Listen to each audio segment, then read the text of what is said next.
In the biggest social experiment in Minecraft history, I scattered 1,000 people across 2 massive islands to simulate a realistic civilization. The players were given no help or guidance, and just like in real life, if you die, you remain dead forever. Now each player has the freedom to do whatever they want. Farm for food, become a dictator, and build a society. At least as best as they can, because while one island is a rich, green paradise, the other one... You're kidding me. ...is a barren wasteland. It's up to each player to work with what they've got. Will there be peace between the islands, or will there be war? What ended up happening is the single most amazing story arc I've ever seen. All I will say is pick a nation to root for and enjoy the video. I present to you the rich and poor 1,000 player civilization experiment. Don't forget, if you want to participate in these videos, join my Discord server and of course, subscribe to my channel. Alright, we got 1,000. Good luck, everyone.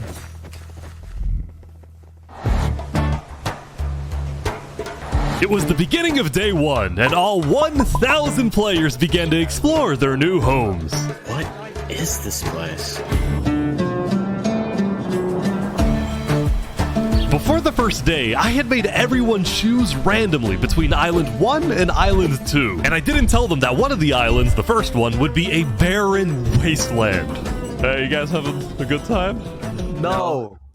Not There's at all. nothing here. Please tell me where the trees are, bro. I cannot find anything. It didn't take long for the people who chose Island 1 to realize they had made a massive mistake. I hate this place. I hate this place. I hate this place. Players realized that building civilizations on Island 1 would be particularly challenging. And not only because it was empty, but because some parts of it were completely uninhabitable, like the snow biome. Oh no!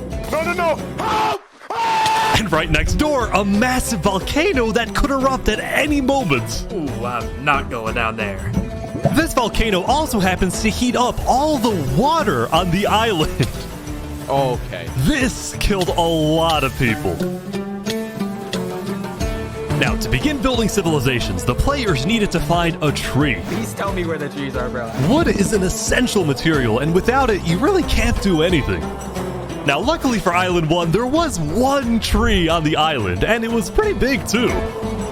But, of course, it was completely surrounded by boiling water. You've got to be kidding me. Meanwhile, let's go over to Island 2.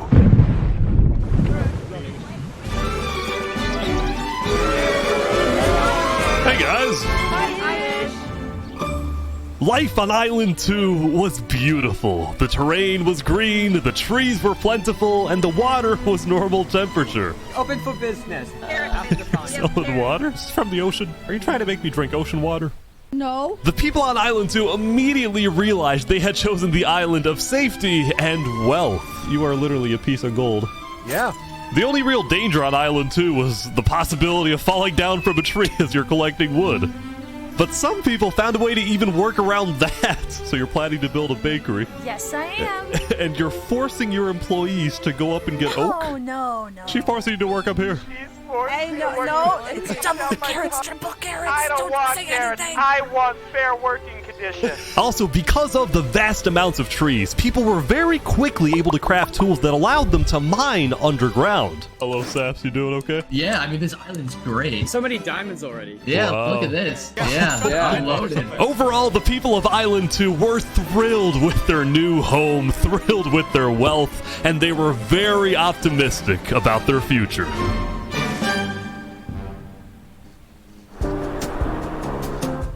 By the end of the first day, players on Island 1 had finally reached the big tree. You realize how high up you are. Oh yeah, I know. We're not scared. No? No pain, no gain. Island 1 was still pretty far from having fully fledged civilizations, but there were communities starting to form. For example, this player named Remy the Rat made a small restaurant to feed those who were starving. Remy the Rat, what are you serving them here? It's very popular. Bread? And you could... you know? What the frick? Why? Wait, is this a bread line? Yes. Oh no! I also got word that there was a small group of people who had chosen to settle in a weird location. People at the volcano. What type of people would choose to live on a volcano? Hey guys. Hello. What the Hey, how's it going? Welcome to the mafia. This was Lingolini, and he had recruited about 20 people to join his Italian mafia. His goals were very simple: make friends and get rich. Hold on, please, can we tell you a little secret? We found some netherite. Oh, really? Yeah, don't tell anyone though. We're trying to keep it between us. We'll check back in with these guys later, but in the meantime, on Island 2, there were actual huge civilizations starting to form. I don't care about power. I don't care about government. I just want to make a nice place for my people to live. This player named Call Me Cass was the leader of about 50 people in a nation she named the Cass Coalition. And a coalition it was of very different types of people, including pirates, bankers, Canadian cartels, bakery owners, and their employees. I want fair working conditions. How much are you even being paid to work up here? Paid? People are getting paid? Now, later in the day, Island 2 would face its first conflict. What the heck? Hey, you guys can't be destroying the beach. Who are you? A group of about 20 people were extracting sand from the shore right next to the Cass Coalition. Cass was obviously not happy about this, but these people didn't care because they were from a much bigger nation called the Commonwealth. We're actually 5 nations combined into one, so we have strength in numbers. The Commonwealth was a massive civilization that was formed on day 1 when 5 distinct groups were close enough to each other that they just decided to come together and unify under one nation. As a result, the Commonwealth had a government with 5 leaders at the top and over 150 citizens. We're going to turn this mountain into our city currently. Ah, okay. The Commonwealth leaders were very ambitious and wanted to make the Commonwealth the most beautiful, the most respected, the most powerful nation on Island 2, even if it came at the expense of others. Overall, by the end of the day, Island 2 was much further ahead than Island 1, as expected. But let's see what happens in the following days.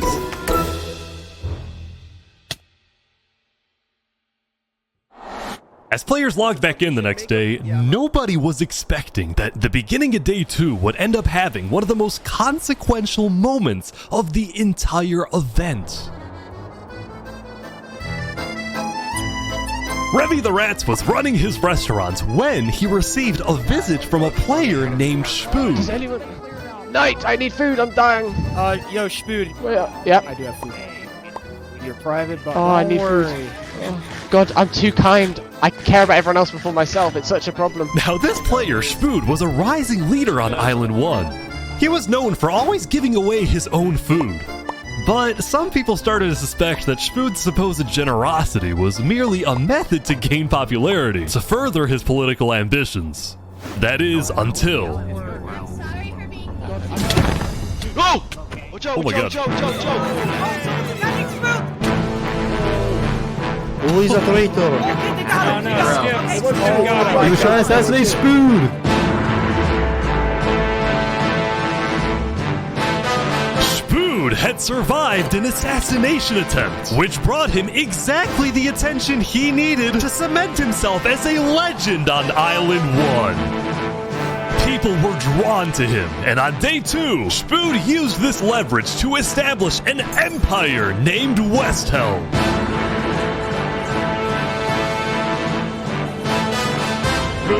These people have made me emperor. This right here is going to be our capital. We're also building a massive coliseum. You mean where people fight to the death? Exactly!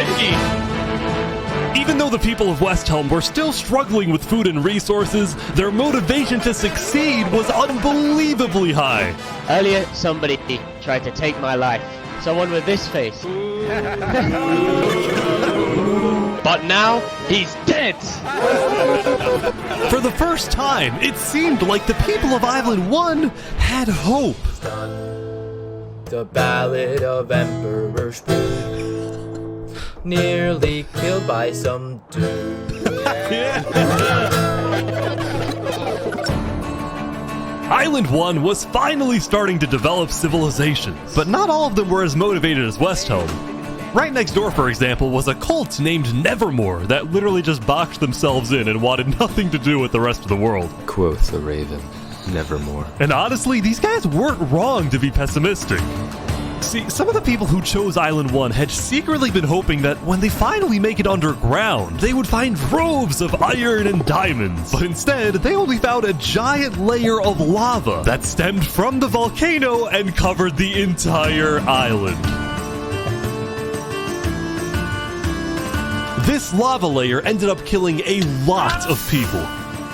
That said, a lot of people weren't necessarily angry at the poor conditions themselves, but more so about the inequality between Island 1 and Island 2. See, even though the two islands had a border separating them, preventing anyone from crossing for now, rumors were spreading about the wealth and the amazing environment of Island 2. Because of this, some people on Island 1 were starting to develop some feelings about the other island. Island 2 might be the better island, but we're the better people. Oh. In fact, artists on Island 1 were already making propaganda posters, some of which were rather concerning, including a few creations by our mafia leader, Lingolini.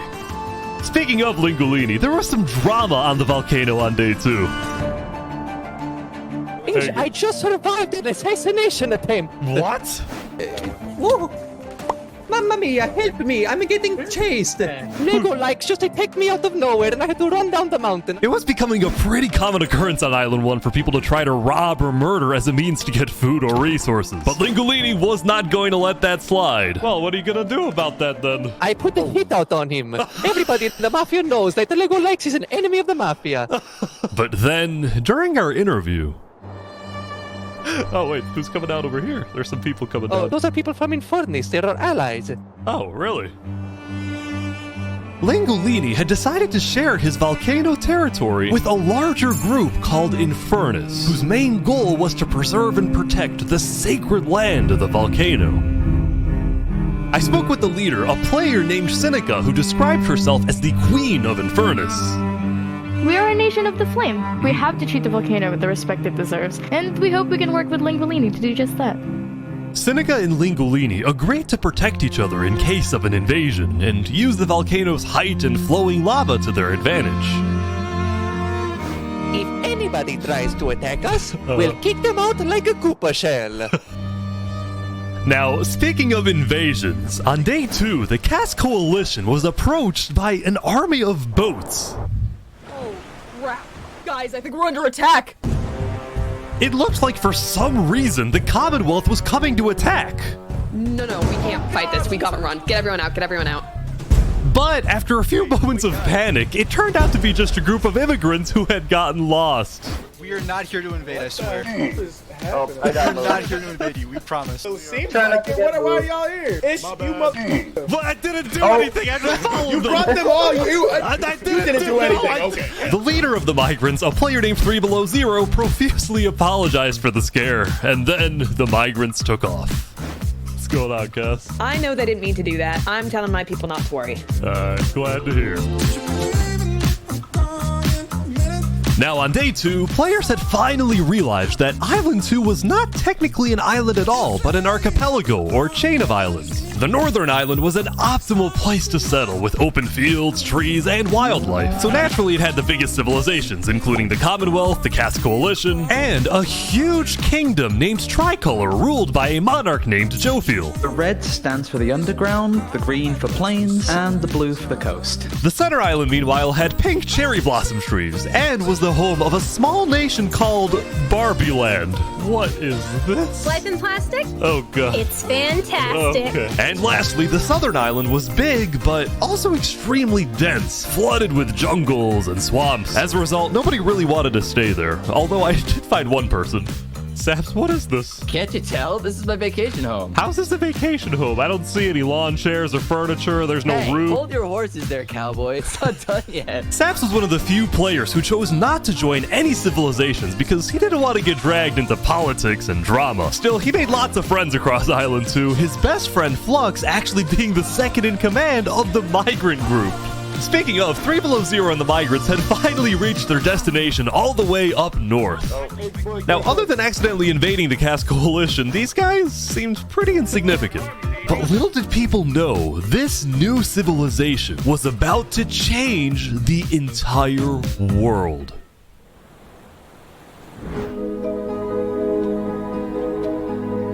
are blessed to live where we live, and we intend to use it for good. We are enlightened. We are the light. We are Luminara. The migrants had decided to call their civilization Luminara. They saw themselves as the light of Island 2, the innovators, the inventors. See, the reason 3 Below Zero had chosen this specific location to settle, well, it wasn't by accident. After the first day, 3 Below Zero had used content and propaganda released by the people of Island 1 to estimate the location of the other island. He then used a coordinate system to calculate the northernmost point of Island 2. His goal was to settle as closely as possible to the other island so that when the day comes, when the borders drop, Luminara can build a massive bridge connecting the two islands, giving free passage as a sign of good faith to perhaps bring about world peace. But it wouldn't be that simple. The second in command of Luminara, Flux, as well as a few concerned citizens, did not want that bridge to be built. They had seen the Island 1 propaganda. They knew that people on Island 1 were angry. Their fear was that Island 1 would just use that bridge as an opportunity to invade Luminara and perhaps invade the rest of Island 2, leading to a world war. That bridge is a bad idea. Moving up north was a bad idea. Island 1 is going to invade us, and Luminara is going to be their first target. What about the goal of world peace? I respect our leader's goal, but he's dead wrong. We shouldn't be trying to befriend our enemies. The way we're going to achieve world peace is by uniting Island 2 against Island 1. What if 3 Below Zero says no? What if they finish the bridge? Well, then at least they'll know I tried to warn them when Island 1 comes and kills us all.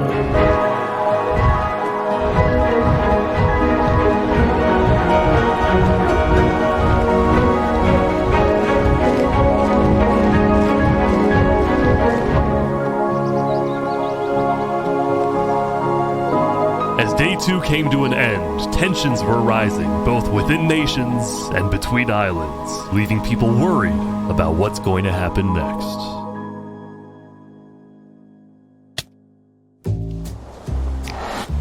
Back on Island 1, I was watching a small group of pirates who called themselves Al-Karasina. Al-Karasina, my friend. We're the baddest pirates around. Now, if you look closely, there was a person of interest hanging around with the pirates. Lego likes just to take me out of nowhere and I had to run down the mountain. Well, what are you gonna do about that then? I put the hit out on him. So to be clear, Lego Likes had a bounty on his head and he was hanging around pirates. You could probably guess how this ends. Yo, Lego Zanga's here. So is this is everything you guys got, huh? Not much. Ooh. They're boiling him! Oh no! Oh my gosh! The Al-Karasina pirates had killed Lego Likes, but there was a small problem. Did you hear about the news? Yeah, I saw it, but we don't know who claimed the bounty. It didn't say it in the chat. Because Lego Likes had technically died to boiling water instead of a player, Lingolini didn't know who actually killed him. But fortunately for the pirates, when a player dies, the dead player drops their own head, which the pirates believed would be the proof they needed to collect their bounty later today. So you're expecting a payment later? Yes. We expect. All right. Well, I'll go. You guys let me talk. By day 3, players had basically mapped out all of Island 1 and were finally starting to adapt to the environment. Day 1 was horrific. We literally had bread lines. Day 2, we're building a coliseum, a citadel. I am literally immortal. Hopefully that isn't foreshadowing. Emperor Food was still the most powerful man on Island 1, and on day 3, he was invited to a big international meeting hosted by a charity group called the Blue Cross. We invited you here mainly to discuss plans in case the volcano erupts. What are your individual plans? A large bunker underground. Just not using flammable materials. We don't have any real plan, you know. What? You don't have plans? If that volcano erupts, you deserve to die. Wow. Emperor Spoon had come in with good intentions, but it was there that he learned that he hates meetings. I'm gonna go there. When Emperor Spoon left, the other leaders were unsettled. Was this guy really the figurehead of Island 1? Okay, we need a better representative. Then, basically right on cue... Elysium diplomats follow me. Bodyguards. Sorry guys, sorry, I'm late. This is Benji, and he's the leader of Island 1's second biggest civilization, called Elysium.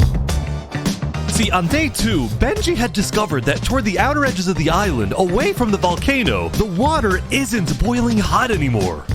So he founded Elysium, which literally translates to a place of ideal happiness. And he made the nation to give peace-loving people a chance to relax and get away from all the troubles of Island 1. Cross my name off the list.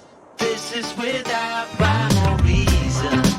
Look at these Elysian guys swimming in the water. We were hoping that Lord Ish could summon a single mushroom cow. Alright, if anyone drops a pufferfish in the next 60 seconds, I'll do it. What do I have to do? What do I have to do? We need the pufferfish. Quick. There it is. Alright.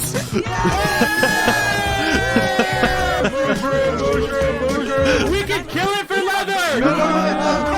Now, back at the Blue Cross, Benji and the other leaders discussed the possibility of creating a full Island 1 alliance. All the leaders at the meeting, including Westholme's representatives, believed that given the harsh conditions of Island 1, an island-wide alliance could be a game changer. But first... Before we make this official, we have to convince everyone else to join. See, there were a few civilizations not present at the meeting, and to complete the full Island 1 alliance, the Blue Cross would have to go out and get them all on board. First was the Alcaracina Pirates, who coincidentally happened to pass by the meeting as it was happening. Hey, guys. Hello. They were on their way to collect their bounty from the second nation not yet in the alliance, the Linguini Mafia. Oh, yes, they're waiting. Hello, I'm looking for Hello, Mario. anyone? Hello, it's me. Ooh, mamma mia! It looks like a small brain. It sure looks like a Lego lights. Meanwhile, the Nevermore cults would probably be a little bit more difficult to convince, but the Blue Cross said they'd try anyway. Now, as for the fourth and final nation, well, it was a bit of a mysterious group. Their civilization was down south, and they were very isolated and secretive. They were also rumored to have an extremely strict government, but also a large amount of very skilled fighters. As a result, people were kind of scared to approach them, but they knew they had to eventually to complete the Blue Cross Alliance. They knew that if this alliance works out, it wouldn't matter that they all lived on the poor island. All of a sudden, out of nowhere, the most powerful force in the world would become Island 1. At first, Island 1 was supposed to lose, but now they were on the verge of turning their lives around completely.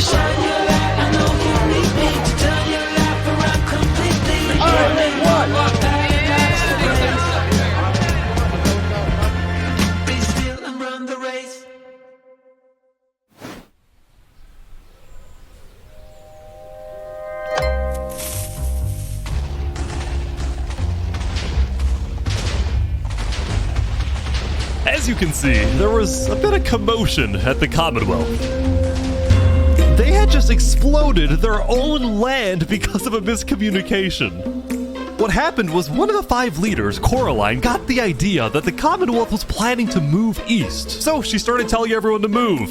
Thus, believing that they wouldn't need their own land anymore, one of the citizens just decided to blow it up.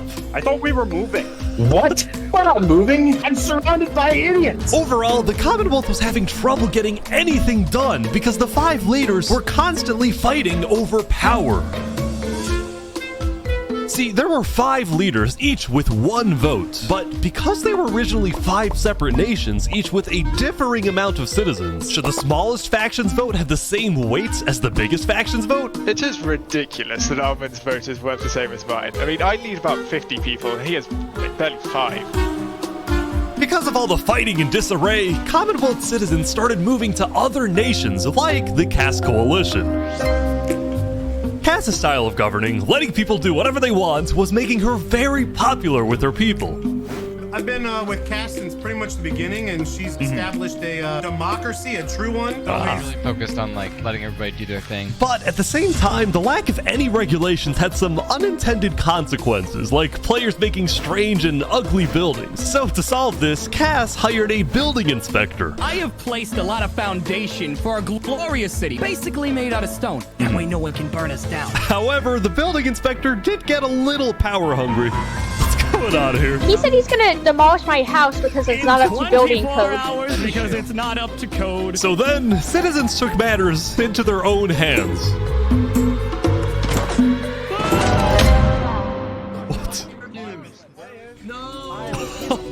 Anyway, on day 3, the biggest nations on Island 2 were still the Commonwealth, the Cass Coalition, and Tricolor. Tricolor was a medieval civilization separated into 3 regions, one of them being an underground city. Oh my gosh. This is big. Yeah. People didn't really know that much about Jofiel and Tricolor because they tended to be more private. Jofiel was more interested in building up Tricolor rather than doing outside diplomacy. But people would still come to Jofiel with all the political news of Island 2. I am so tired of the politics already. I've got some news. People are concerned with Aperion trying to colonize them. Oh my god. Now, this particular rumor about a group named Aperion colonizing people happened to be false. Aperion was just a small town led by a player named Alkaline, and it was actually the only nation other than Luminara that directly bordered the ocean next to Island 1.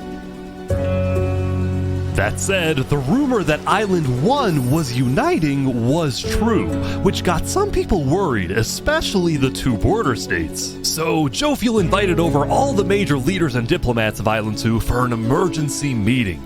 The only leader who declined was 3 Below Zero because he was busy building the Luminara Bridge. So, he sent in his place his second-in-command, Flux. Flux, what's your plan here? I don't care what 3 Below Zero says, we need to make sure everyone unites against Island 1. Good luck, sir. And because this meeting was the most important event yet on Island 2, Jofiel invited a neutral mediator, someone who could lead the meeting in a fair manner and wasn't a part of any nation. Saps, where are you going? Apparently they're making me lead the meeting with all the Island 2 leaders. You sound very excited about it. Oh no, I'm not excited, I'm terrified. I'm accidentally gonna cause a war.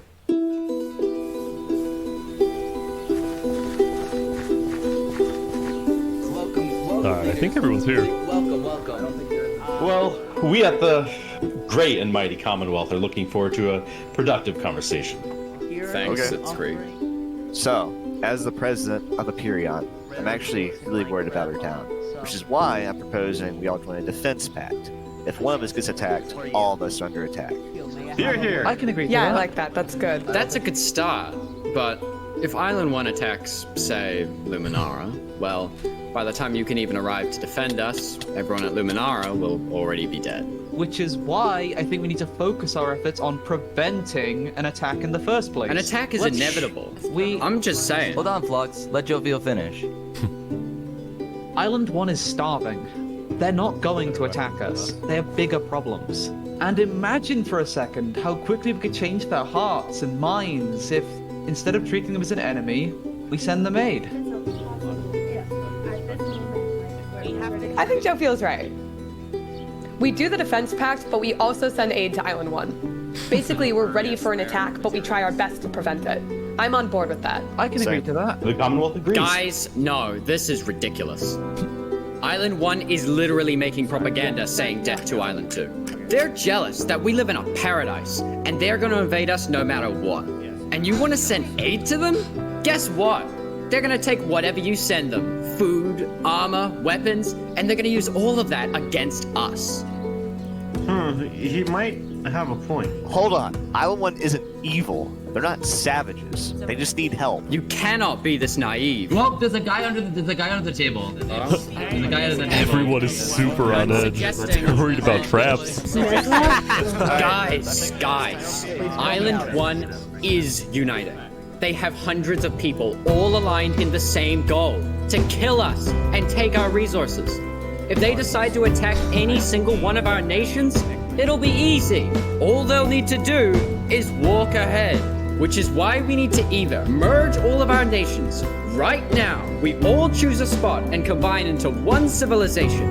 Either that, or we attack Island 1 first. Are you crazy? What? You plan to kill What's crazy, Joviel, is you leading all of us to our death. Oh my God. You have to We listen can't to me. do that. If we don't do this, it's the end of Island 2. Flex, We can't do that. That's crazy. What is happening? Alright, everyone. We can't fight. Let's just vote. All in favor of Flux's plan to treat Island 1 as an enemy, say aye. Aye.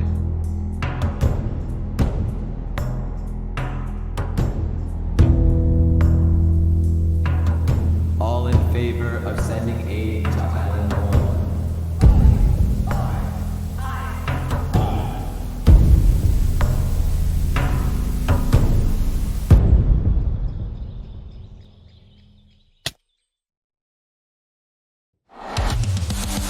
Meanwhile, at West Helm, I ran into something interesting. Our next song is called Island 1. Oh my God. So you remember this guy? The Ballad of Emperor Spoon. Well, he had joined a band that produced actual songs and then performed them all across Island 1. A barren wasteland island, a boiling water sea. Let's go. And no resources to speak of, except a one tree. Let's go! Everyone loved the Island 1 band, including Emperor Spoon, who found that the music bolstered the morale of his citizens. He believed that a happy citizen is a productive citizen. West Helm took us in and gave us a little home. Even though Emperor Spoon was a chaotic figure, West Helm itself was the opposite. It had an army, a storage system, and a hierarchy, from emperor all the way down to citizen or plebeian. And of course, there was the Colosseum, which when finished, will play a major role in West Helm's justice system. That said, Emperor Spoon was not happy when he heard that yesterday, Benji and the other leaders had been talking poorly about him. Okay, we need a best representative. Our final goal is to put Benji Button in here. No, that is a joke. That is a joke. You don't want Benji to die, do you? Well, I mean... Benji and the other leaders were concerned that Emperor Spoon is unstable and may one day try to take over the entire island. And their concerns only grew when Spoon was caught listening to Napoleon on Spotify. But they also knew that if Island 2 were to ever attack, they needed Spoon on their side, so they didn't know what to do. Island 1, well, here we are. I just want to say, thank you, Spoon, for all your support. You're welcome. I'm the best. Glory to West Helm.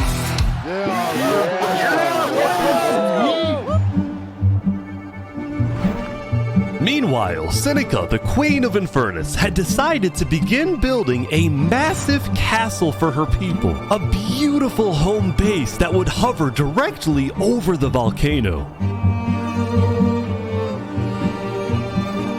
Yesterday at the Island 1 meeting, a lot of leaders expressed worries about rumors that the volcano may erupt, and they talked about how they would each take different precautions. Everyone believed that the volcano was dangerous, except for Seneca, who had decided to take the opposite approach. It's all just paranoia. If we really value the volcano, we need to have faith it won't erupt. The main goal of Infernus as a civilization was to preserve the sacred land of the volcano. So what better way to show faith and demonstrate loyalty than to make your home right above it? Lingolini, meanwhile, decided to make his home underground within the volcano. Live under the ground, like a Goombas. Lingolini's main goal was to get rich, and having direct access to iron and gold was one reason for him and the Mafia to live there. But it wasn't the main reason. Remember this interaction from day one? Well, should we tell you a little secret? We found some netherite. Oh, really?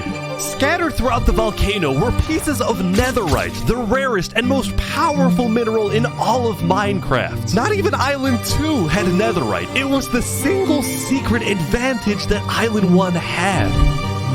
And the only ones who knew about it were the Lingolini Mafia and Infernus. Now, even though Infernus didn't exactly like how Lingolini was desecrating what they consider to be sacred land, they made a deal with him. The Mafia can keep mining so long as they provide Infernus with some of the minerals they find. But Lingolini was unsatisfied. They want to use us. They want cheap labor. I'm not giving them anything. Lingolini didn't like how Infernus was basically forcing the Mafia to mine for them with nothing in return. So he secretly instructed everyone in the Mafia not to give Infernus anything.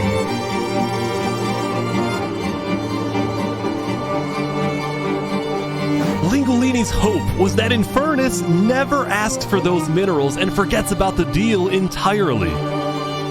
Otherwise, he would be in a lot of trouble. That said, despite this conflict, the rest of the Island 1 unification effort was going very well. Earlier today, Lingolini had decided to join the Blue Cross Alliance. Thank you all so much for having me. The Alcaracina pirates were also eager to join, and surprisingly, so was Nevermore. There was only one holdout.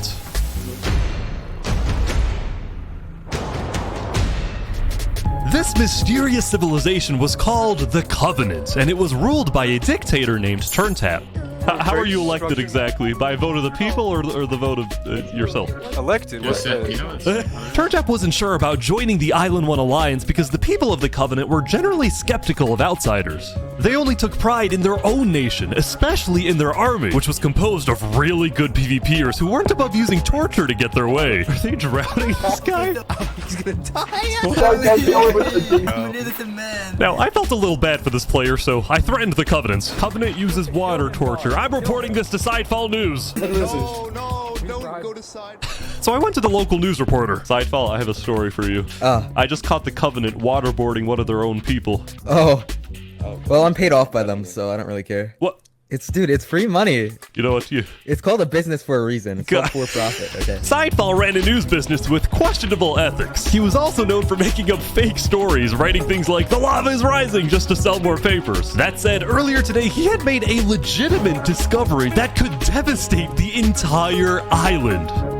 Island 1 had a lot of known dangers, from the lava layer to the boiling water to the powdered snow. But there was one last danger that nobody knew about until now.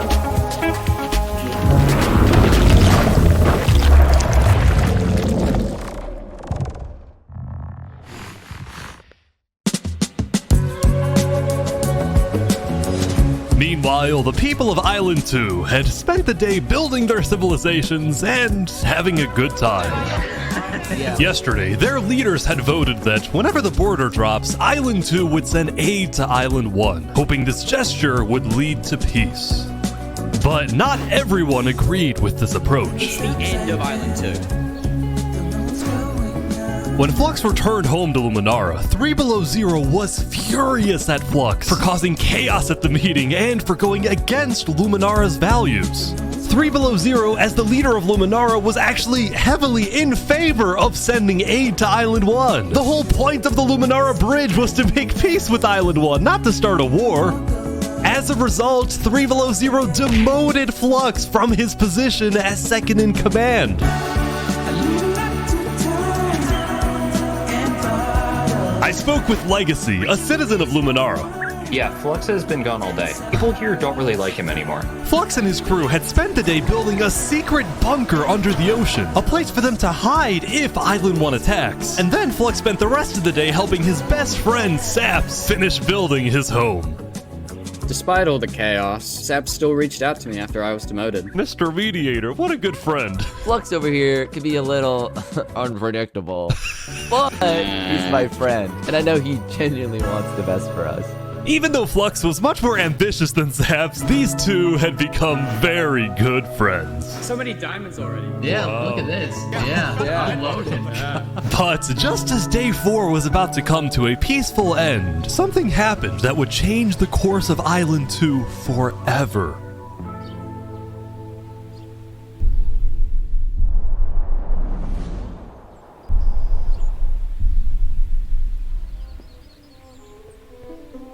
Jofiel, the leader of one of Island 2's largest civilizations, was walking across Tricolor with her second-in-command, Seraphim.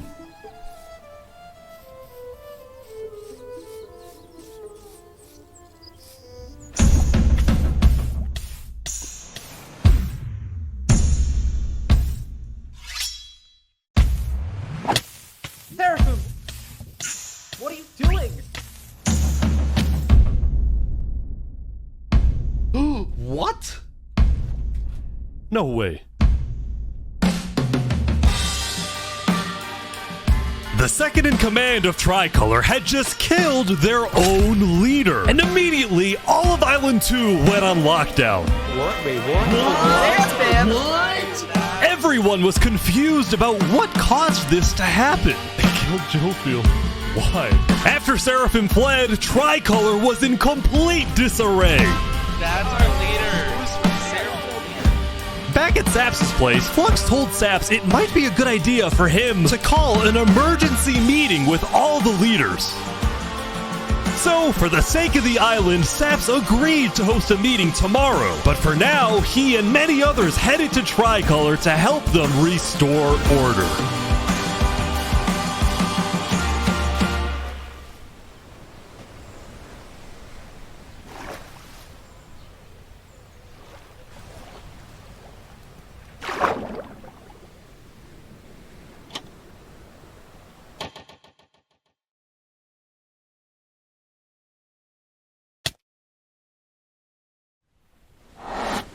Now, Island 2 wasn't the only place that would face tragedy.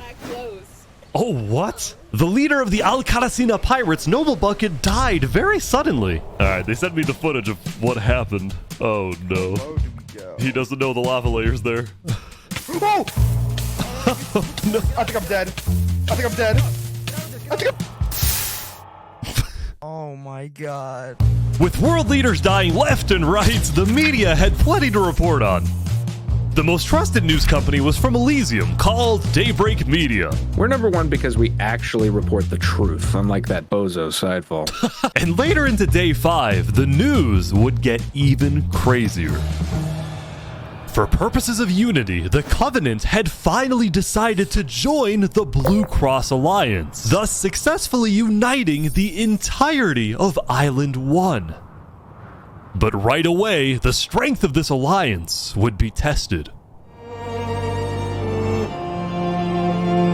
Earlier, a citizen of Infernus had accidentally told someone outside of Infernus that there was netherite in the volcano, and this news spread all across the island. This was a disaster for Infernus and the Linguolini Mafia, who had been trying to keep the existence of netherites to themselves. Immediately after hearing about the netherite, the Covenant sent a mining expedition into the volcano without telling Infernus. And lo and behold, they confirmed there was netherite.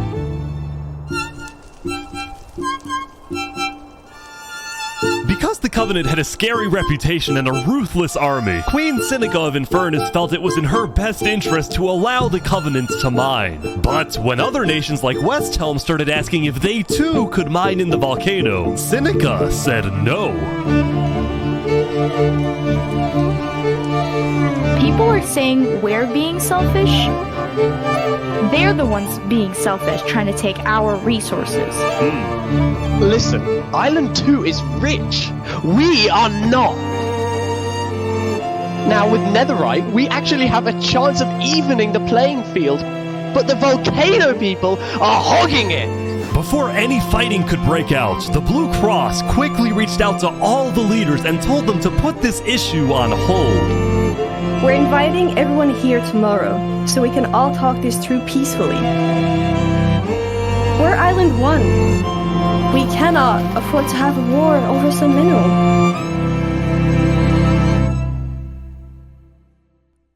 Meanwhile, Island 2 was still processing the death of Jofiel. Even though I was just a farmer, you know, you still made me feel important. Saps would invite all the leaders for a meeting later so they could coordinate a hunt for Seraphim and discuss their plans for when the border inevitably drops.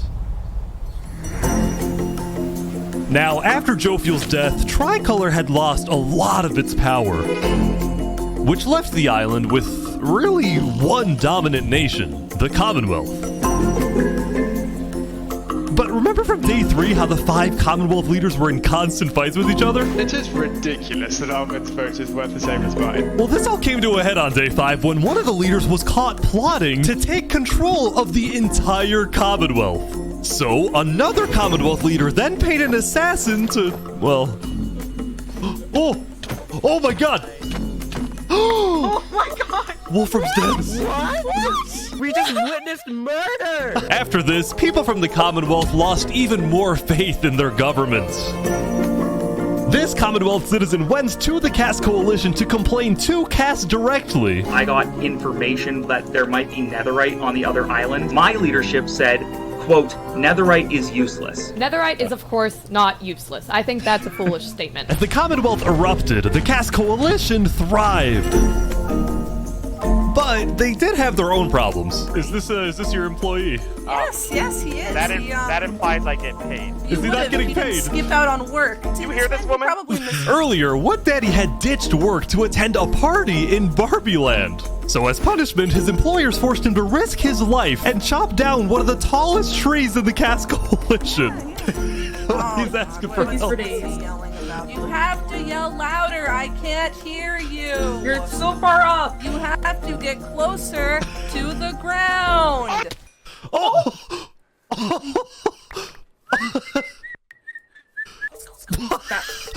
What the? Now, because of this recent tragedy, Cass decided to stay home from Saps' meeting. That said, every other major leader was now on their way.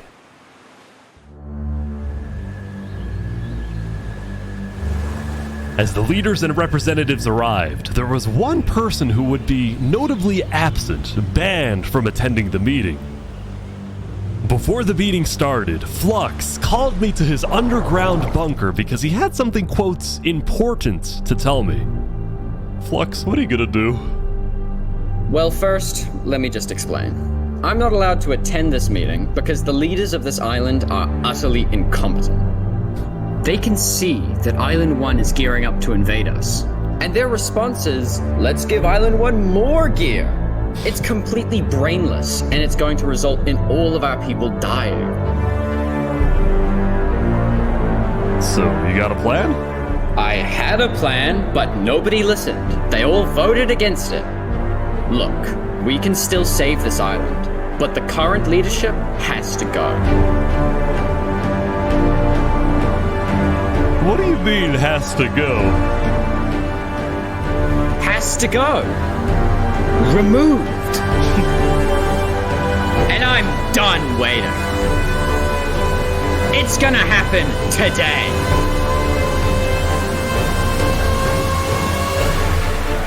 Alright, leaders, welcome. Thank you all for coming. We have a lot of very important stuff to talk about. You know, during the first meeting, there was one person there who actually understood what I was saying. Seraphim reached out to me, asked me if they could help in any way. What? I told Seraphim to kill Jofiel. What? And today, we will finish the job!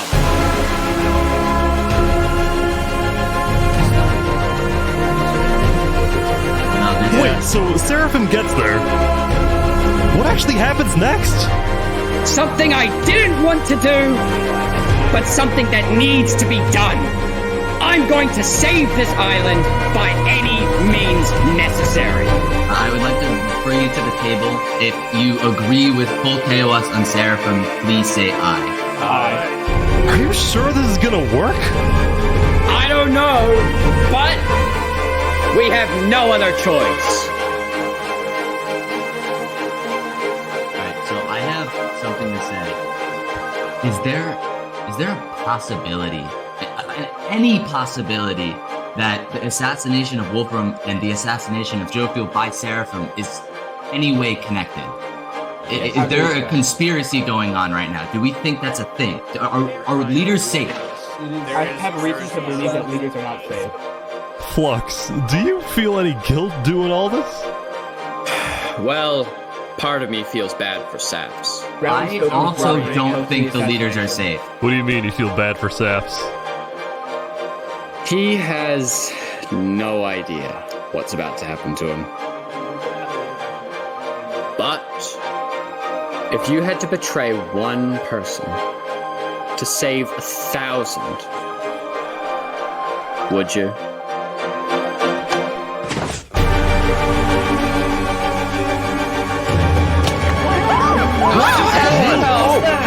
What just happened? What happened? I didn't do that. I didn't do that. Oh my god! Why is there a trap? Is this all a setup? Saps, look, where's Saps? Where did he go? Did Saps do this? Wait, Saps? Yeah, we have to find him. Hunt him down! Kill him! Kill Saps! Saps, where are you? Saps!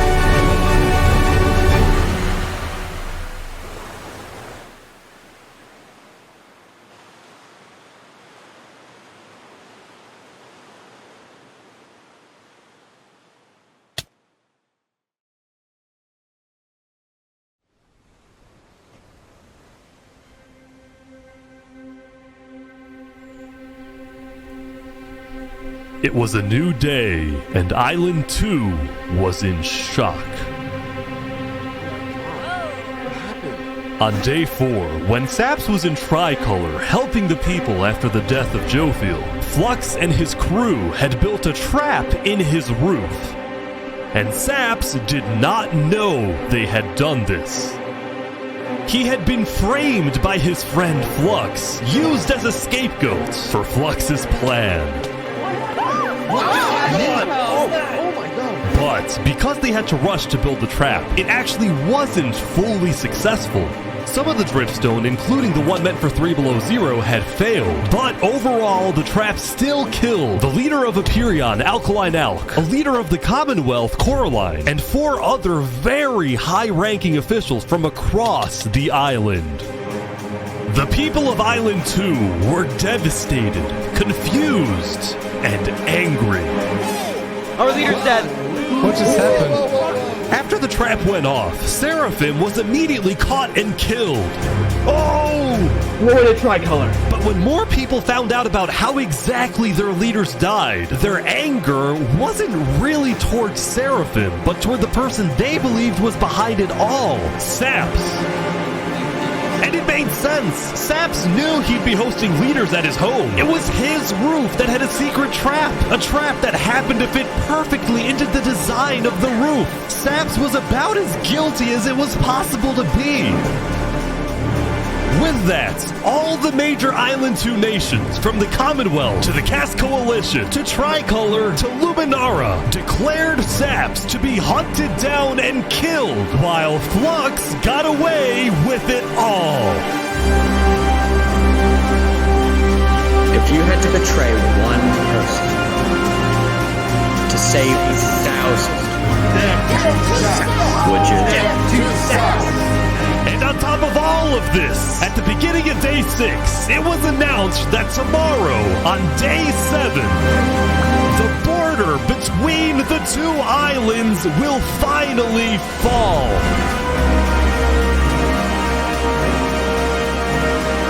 Both islands now have 1 day to prepare.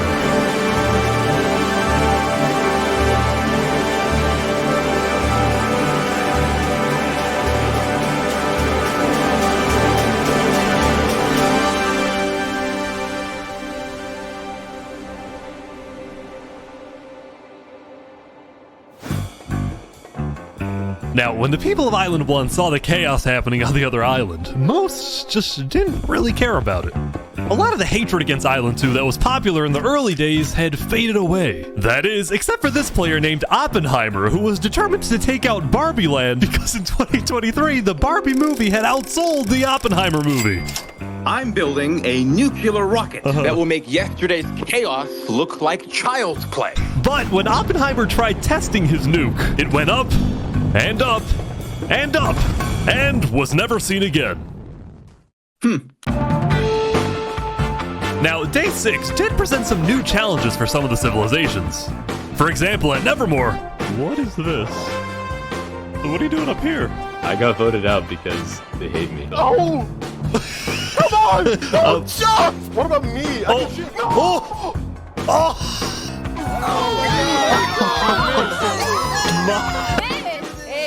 What? I didn't do anything. I blame Ish. Meanwhile, at Elysium, I hate being a leader. Everyone here is so stubborn. Benji was having trouble getting laws passed because his people kept opposing any changes that threatened their peaceful lifestyle. The people of Elysium were generally skeptical of government officials, sometimes even holding trials against them. Although this particular trial did not go to plan. Guys, somebody stole Gerald. The mushroom cow, Gerald, has been stolen. Let's go! There they all go. Meanwhile, at West Helm, there was a bit of a food problem going on. Not a shortage, a feud. See, Remy the Rat had opened up a new restaurant right across from the Coliseum, but the food was questionable. Poisoned fatal? So his customers had instead started buying their food from another player named Dinosurf. That is, until... Oh my god! Oh my god! What is he? Permanently closed. All food is now at... Remy, are you behind the murder of Dinosurf? Anyway, on day 6, the West Helm Coliseum was finally complete. Yeah! What do you plan on using this arena for? Do I actually have to say legally? No? Maybe a little bit of blood will be shed, and that's all I can say. While Spood was a popular leader who got things done, he had also developed a reputation of being a little unstable. He said outlandish things, he can't stand meetings, and his justice system wasn't by courthouse, but by combat. This is something Spood's first attempted assassin, Ramsayer, tried to prevent. It's why he tried to kill Spood, and he wouldn't be the only one. There has been a small but coordinated secret revolution growing in West Helm, with aims to overthrow and murder Spood. The two leading figures are West Helm citizen Ramsay Pi and West Helm's head builder, Knight Arcturus. You know, I helped design his Coliseum, not knowing Spood actually wanted to use it for bloodshed. He's insane! The first part of their plan was to take out Spood's second in command, a player named Oo. Yeah. Second command down. But Ramsay Pi was immediately chased down by West Helm's army. You could have made something happen, man. Oh. Oh. With Ramsay Pi dead, Knight Arcturus became the sole leader of the revolution. But he also knew it was only a matter of time before Spood finds out about his plans. I want to make one thing clear. Anybody who is caught plotting against me will be executed in the name of West Helm. Glory to West Helm. Glory to West Helm. Glory to West Helm.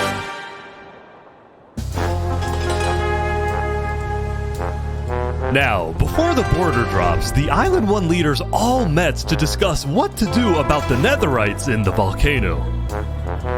Going into the meeting, people were not happy with Infernus and the Linguini Mafia, who were believed to be keeping Netherite to themselves. Please keep all your weapons holstered at all times unless you absolutely have to take them. The meeting began with West Helm's representative and Spood's newly appointed second-in-command, Spider. We asked if you had netherite, and you lied. You said there was no netherite, that you had looked in it, and that you hadn't found any. Because people were immediately starting to gang up on Infernus, Benji from Elysium tried to keep the peace. Why is it Infernus' job to report on the netherite? There were people literally going into their territory, mine without authorization, and then accuse them of doing something wrong. After some more discussion, Infernus was asked the big question. Will you open up rights to mining underneath the volcano?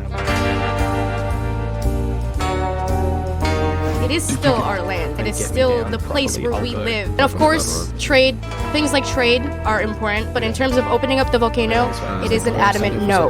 Ooh. I agree. Oh, wow. Now, Lingolini, Seneca's biggest ally, was about to speak, but what he ended up saying was unexpected. We have to humbly disagree with Infernus of not allowing anyone else to mine in the volcano. This is Island 1. We're all struggling against the nature and everything like that. Shouldn't we all be allowed to mine wherever we please? No way! Let's go. Yes. Hell yes. Preach. Soon, people started offering deals to Infernus. I believe we'd be open to give you resources since it is your land. But Seneca still said no.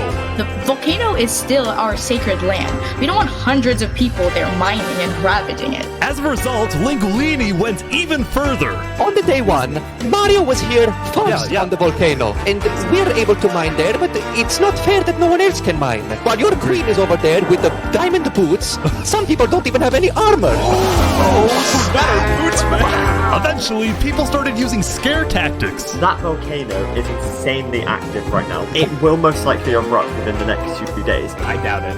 No, that's sci-fi propaganda. That's propaganda. And so, after even more discussion, Westhelm made a final plea. We have a representative from every single nation on this island. You have an opportunity here to unite us all, or you have an opportunity to totally destroy that unitedness. But Seneca still wouldn't budge. For now, it's a no. So, Lingolini made a big announcement. Mario has a large chunk of territory in the volcano. The Linguini family declares independence from Infernus, and we will open mining to anybody who wants to mine.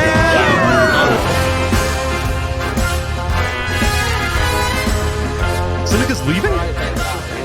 Great. Seneca had left the meeting, furious at Lingolini's betrayal.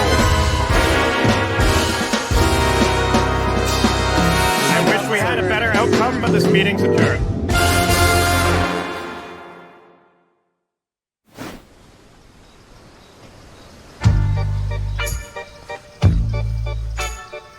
Saps, what just happened? Dude, what just happened? Every leader in front of me just died. And you had nothing to do with it. It wasn't me. Someone was in the roof. I'm getting framed-ish. Following yesterday's trap, Saps was on the run, as he was now the most wanted and notorious criminal on Island 2.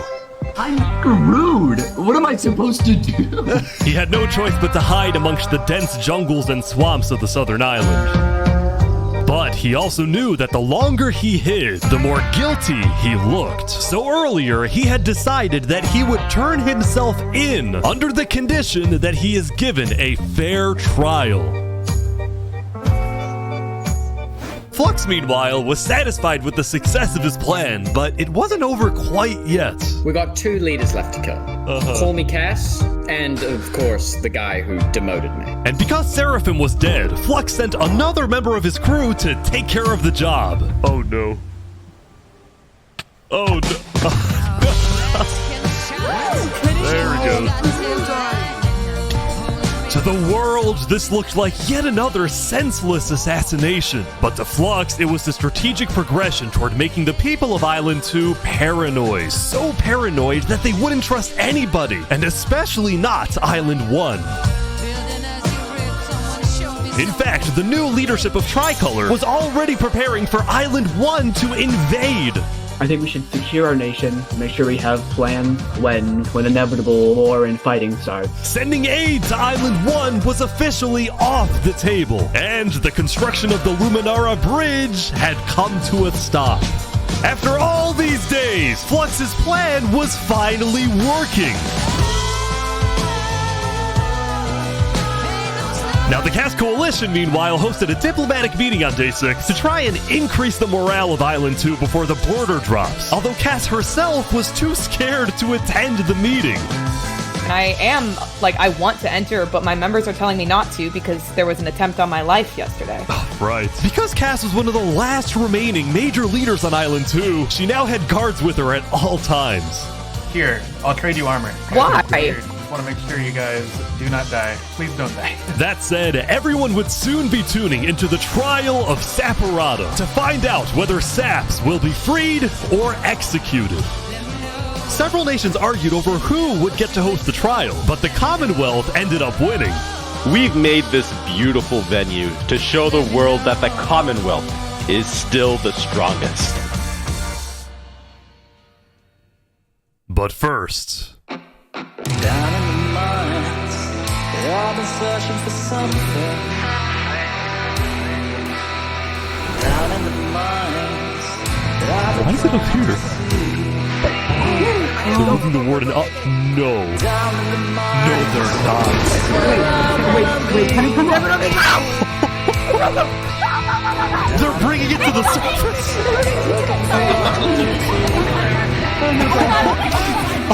Up and down, down, down, down, down, down. But I can't see. Wait, they made it rising lava? Down in the mine. So remember that discovery that Sidefall made? Well, it was a warden, also known as the most dangerous creature in all of Minecraft. Sidefall had then renamed the warden to Rising Lava, so that when he was accidentally killed by it, the entirety of Island 1 went into a panic. The lava is not rising, but this is just as dangerous. For now I'm down, down, down, down, down, down. Run! And I'm by my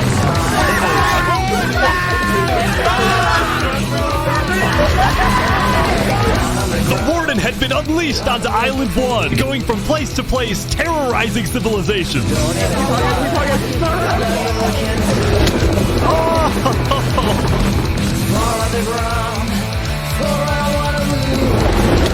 Oh my god.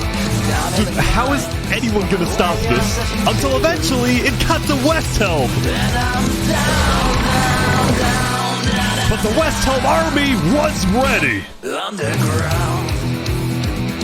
Ready? Aim! Fire!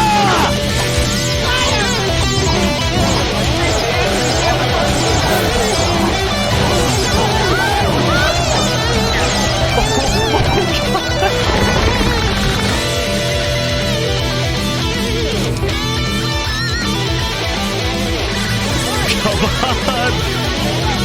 Oh my gosh!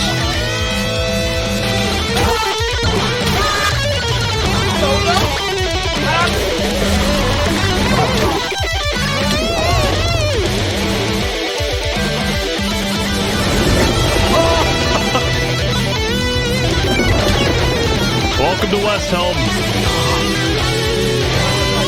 What? It's Reddit's place?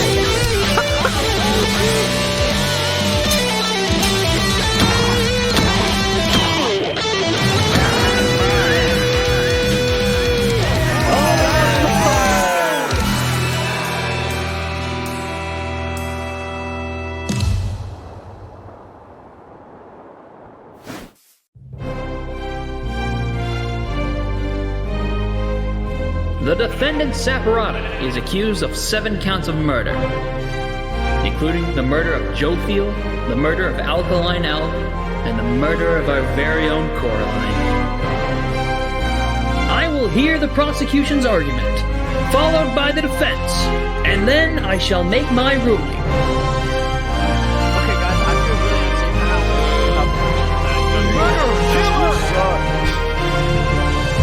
unsafe. Prosecution, go ahead.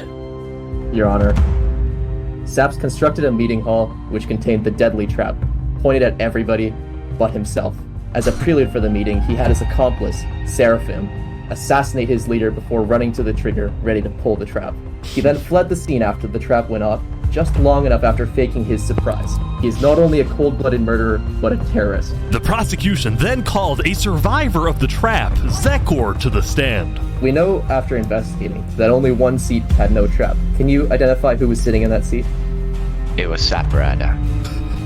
And who built the meeting hall with that seat? It was Saps. You killed our leaders. You destroyed our island. May your death today satisfy us all. Then it was time for the defense, for Saps to give the most important speech of his life. All I ever wanted for this island was peace and cooperation between the nations. The loss at the meeting yesterday was extremely devastating and came out of nowhere. But I can tell you right now, I'm innocent. It wasn't me. The leadership in Luminara helped me build the meeting area. He's gonna expose them. And we're the only people who knew about the area before the leadership meeting. That includes the prosecution himself, Thomas 5200. What? Gotoga, Hive Rotation, Snowbird 334, and their ringleader, Fluxion. Hold on. When I left to gather the leaders for the meeting, they must have snuck into the roof of the meeting to make the trap. The people who I thought I can trust the most used me for their malicious intent and killed the leaders and blamed it on me. Saps had figured out he was betrayed and framed by his friend Flux, but he would end up making a critical mistake. I find it rather interesting that Three Below, the leader of Luminara, is one of the only people who survived the trap. I find that rather interesting. What about it? The trap too. Well, Saps falsely assumed that 3 Below Zero, the beloved leader of Luminara, was also behind the murders. And with that mistake, Saps turned everyone against him. Saps, is that all you have to say? I guess. All right, I'm ready to make my decision. Judge Timebomb, find Saparata. Guilty on all counts. Yes! Yes! Saps is to be taken to the top of the gauntlet and executed immediately. Executed. Oh, that's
He escaped, man. Did he actually get away? You gotta be kidding me! No!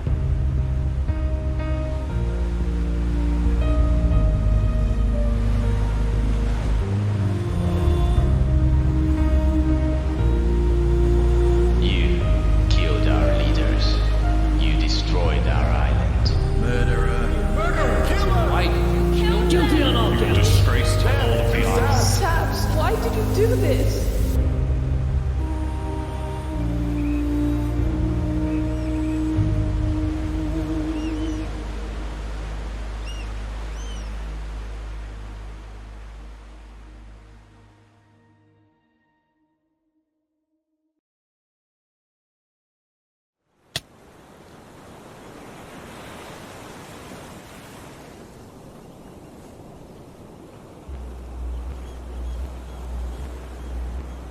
Shouldn't it be dropping soon? Yeah, I think so.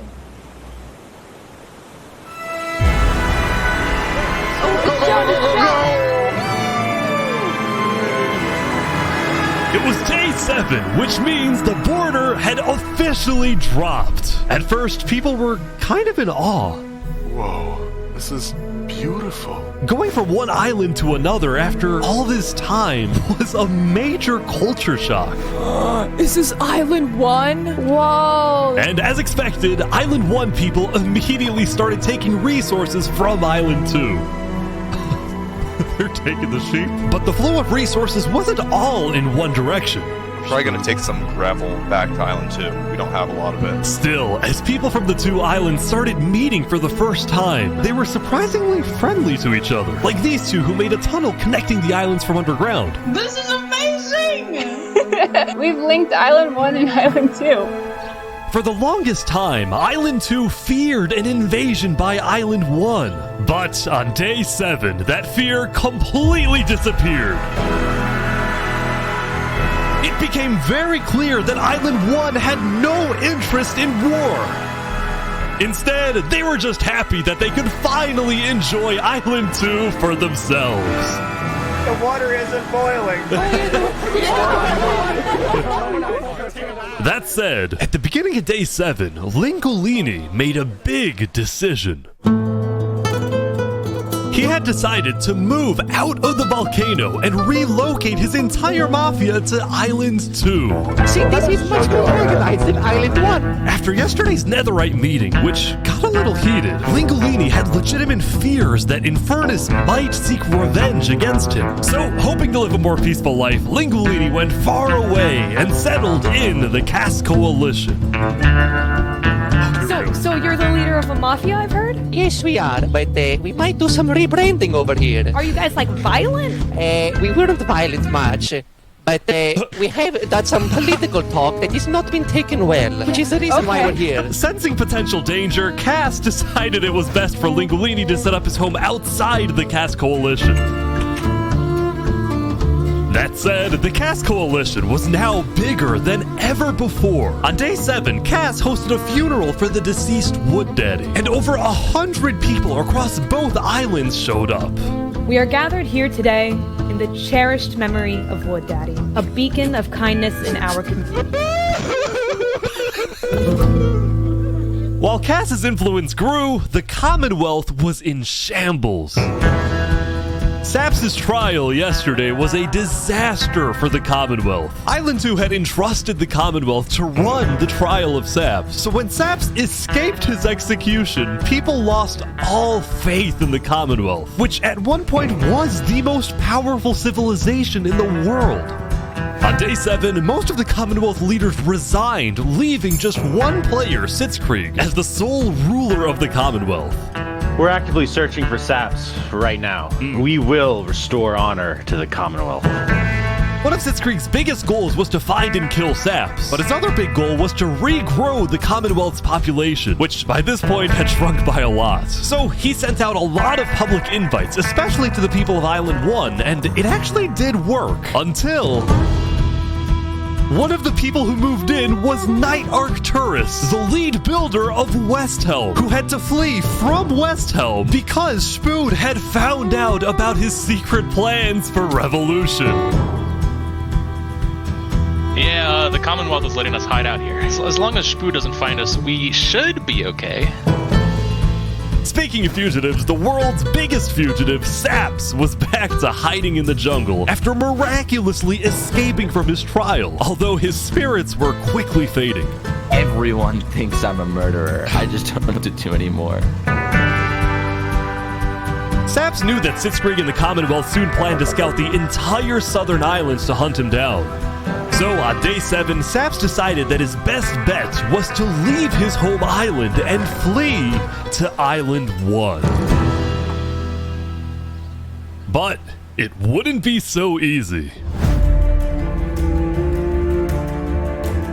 Because the border had just dropped, people were constantly going back and forth between the two islands, which means traveling by sea could be dangerous. So Saps decided on another method of travel. He went to the place where he was least expected.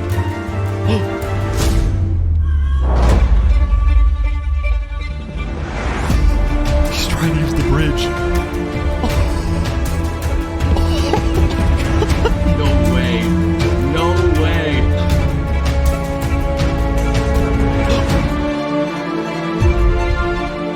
What the heck? What are you doing, bro?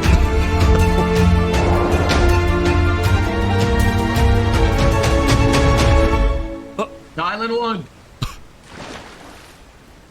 Now, instead of chasing Saps, the Luminara builders instead retreated to inform everyone else that Saps was on his way to Island 1. Saps, meanwhile, quickly sailed the rest of the way to the other island, although what happened next was unexpected. Oh, there he is. Hey, buddy. Whoa. He's scared the crap out of me. Am I allowed to touch this water? Yeah, right. Yeah, you know, it's good. on the south side of the island. It's sick. It turns out earlier, Saps had reached out to a bunch of people on Island 1, offering them 2 stacks of diamonds if they give him a safe place to hide. And out of all people to accept his offer, it was Turntap, the leader of the Covenant, the most feared and militaristic civilization on Island 1. How was the trip? I ran across the giant bridge that Luminara is building, and like all of Luminara was there. When Saps and Turntap finally arrived at the Covenant, Turntap immediately distributed Saps' diamonds to the Covenant army. But then, in a surprising move, he sent them out on a secret mission. Turntap had sent the Covenant hit squad to Island 2, but not to accomplish a goal for the Covenant per se, but actually upon the request of Infernus. Linguini betrayed us, humiliated us. He ruined our sacred land. Yesterday, Lingolini had opened up the volcano for netherite mining, and as such, people from all across Island 1 had started mining in the volcano. And even though Lingolini had now moved out of the volcano, Sinica felt that since people were already mining, she had no choice but to let them stay. She was not happy about what Lingolini had done, and Sinica wanted revenge. Oh! They're killing the entire mafia. Another one down, baby! Oh my god. Now, the reason the Covenant was willing to do Sinica's bidding wasn't just because she let them mine for netherite before anyone else, but because as a civilization that values honor and loyalty, the Covenant didn't appreciate how Lingolini so publicly betrayed Infernus. They found him. Hey, you ever thought about diplomacy? We could have had Island 1 at peace and world peace, and we still can, really. Oh, here they go. But over my grave, he will not be a part of it. Oh, they've got him. They've got him. Mamma mia.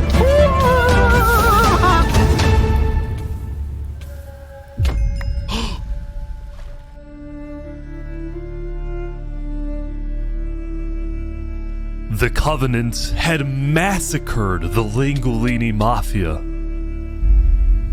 Before anyone could retaliate, the Blue Cross announced they would schedule a hearing, calling on the Covenant to explain what they had done.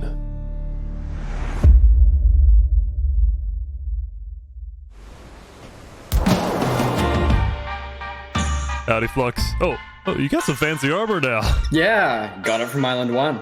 Wait, really?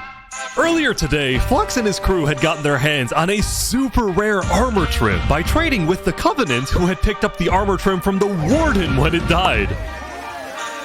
Now, of course, Flux had no idea that the Covenant was also trading with and harboring his arch-nemesis, Saps. But he did know one thing. I heard Saps ran to Island 1, so we put out a massive bounty on his head. Flux was now determined to have Saps killed, because Saps was the only other person in the world who knew that Flux was behind the murders of all the Island 2 leaders. Basically, if Saps dies, Flux gets away with everything. And ideally, the sooner Saps dies, the better, because of incidents like yesterday.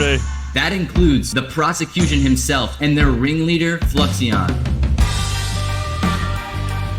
Fortunately for Flux, it didn't seem like anyone at the trial believed Saps. If anything, Saps' accusation only made people hate him more, especially the people of Luminara, who weren't happy that Saps accused some of their fellow citizens. What do you want to do to Saps? Kill on sight. We hunted him down the other day. We couldn't find him, but we have speculation of where he is. After the murder of their beloved leader 3 Below Zero, Luminara soon planned to host an election, and the current frontrunner was a player named Legacy.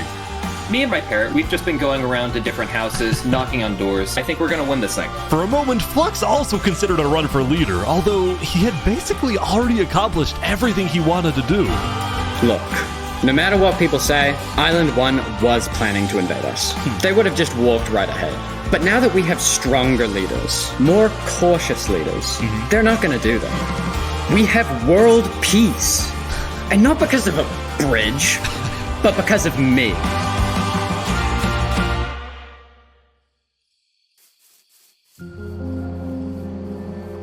Since the beginning, Flux's philosophy was simple. You can never show kindness to your enemy if your enemy wishes to destroy you. If you build a bridge, they'll use it to invade you. If you offer them aid, they'll use it to kill you. This is why Flux believed it was necessary to eliminate the Island 2 leaders who wished to be kind. But the cost of their deaths was devastating. The people of Tricolor still mourned Jofiel, building a massive statue to honor their deceased leader. We've just been trying to focus on restabilizing our nation. Obviously, the passing of Jofiel hit us pretty hard. Meanwhile, the people of Aperion had elected a new leader, but Aperion was never quite the same after the death of Alkaline Elk. The people of the Commonwealth were also in shambles, having a much smaller civilization than they started with. And even though there was some peace on Island 2, people didn't feel a sense of calm, but instead a sense of unease and revenge. They needed closure, and they were determined to kill the person who they believed murdered the leaders they loved. Saps knew that it was only a matter of time before someone hunts him down, or someone in the Covenant betrays him to collect the massive bounty on his head. So, Saps made a last-ditch effort to try and get a strong ally for his cause. He asked Turntap to take him to the largest nation on Island 1.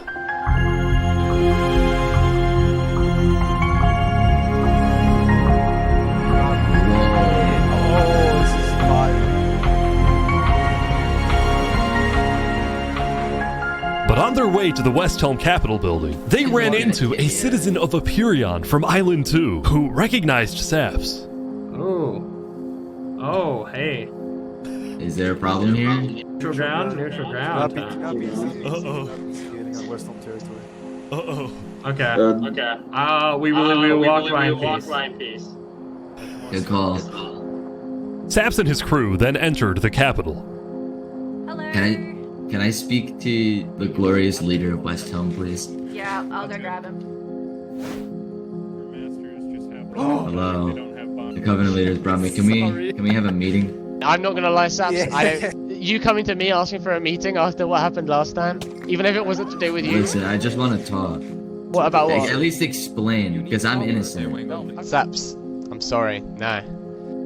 Ultimately, Shpood rejected Saps' request for a meeting because Shpood didn't exactly trust him and had no real reason to help him. So instead, Saps tried another civilization, the Alcaracina Pirates.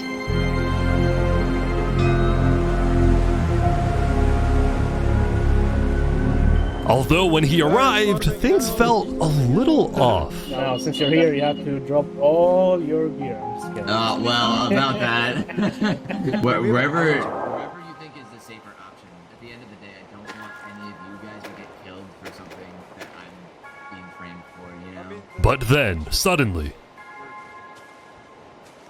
You need to leave? What? Yeah. Sorry, what?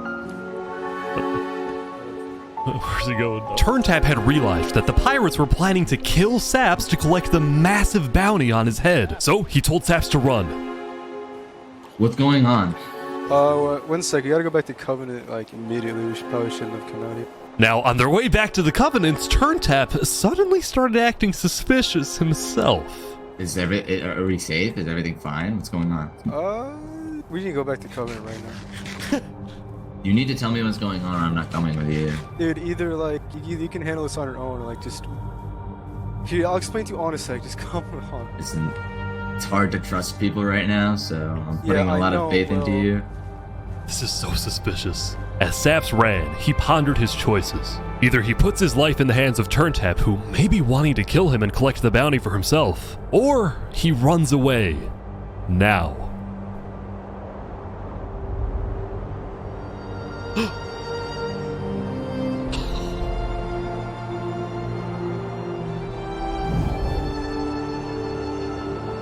It's all alone. Saps then climbed the mountains of Island 1, escaping from the last remaining person he thought he could trust. He was now all alone in a world of people who hated him and wanted him dead.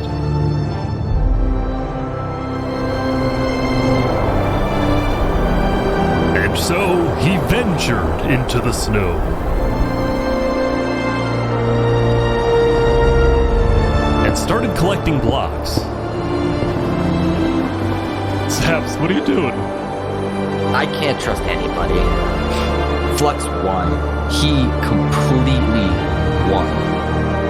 There's just no point anymore.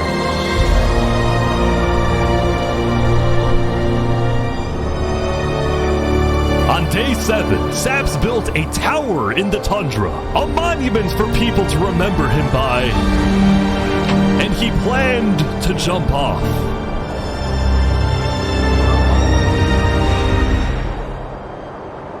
But he didn't.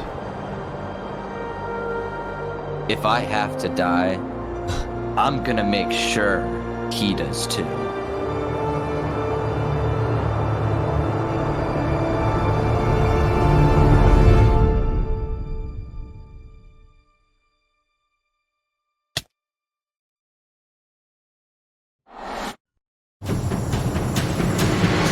Welcome everyone! Today we have 2 new prisoners who will fight to the death. Rinit, you are charged with the attempted murder of several innocent West Helm farmers. Remy, you are charged with conspiracy to murder West Helm food supplier Dino's Earth. Ready, set, fight! Here they go!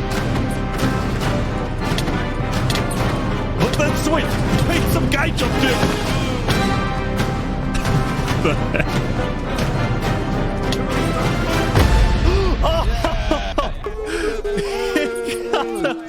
He won! Remy the Rat had won his duel in the Colosseum, and all of his crimes, including the murder of Dinosaurs, were expunged from his record by Emperor Shfood himself. He was now a legend, and his restaurant became more popular than ever before. He put his head on the floor. Now, it's been a busy few days for Emperor Shfood. He was always working on different things. Have you seen our aqueducts? Show me your aqueducts, Shfood. Look at it behind you! Look at it! So what's the use of this? I don't really know. What is the point of anything? We just build. We have too many builders, not enough ideas. Now, while Shfood was an effective leader, he did have to constantly watch his back for assassins. You know, I've thwarted like 5 assassination attempts, and guess what? I've just found out about another. No way. Shfood's entire reign began with him almost being killed, so he was always extra careful and sensitive about where he went and who he associated with. It's also why Shfood was particularly angry when he found out that one of the people who planned to kill him was his own lead builder, Knight Arcturus. According to some of my sources, Knight Arcturus was seen in the Commonwealth earlier today. Really? Shfood had sent spies across the world to find Knight Arcturus, and when they discovered he was staying at the Commonwealth, Shfood immediately reached out to Sitzkrieg to request he be handed back to Westhelm. However, given that the Commonwealth was low on citizens and needed good builders, Sitzkrieg decided to reject Shfood's request. I'm not just going to give up one of my builders. The Commonwealth does not give in to tyrants. This made Shfood erupt with fury. Oh, I'm gonna make sure that everybody knows the Commonwealth is corrupt. They did that talk.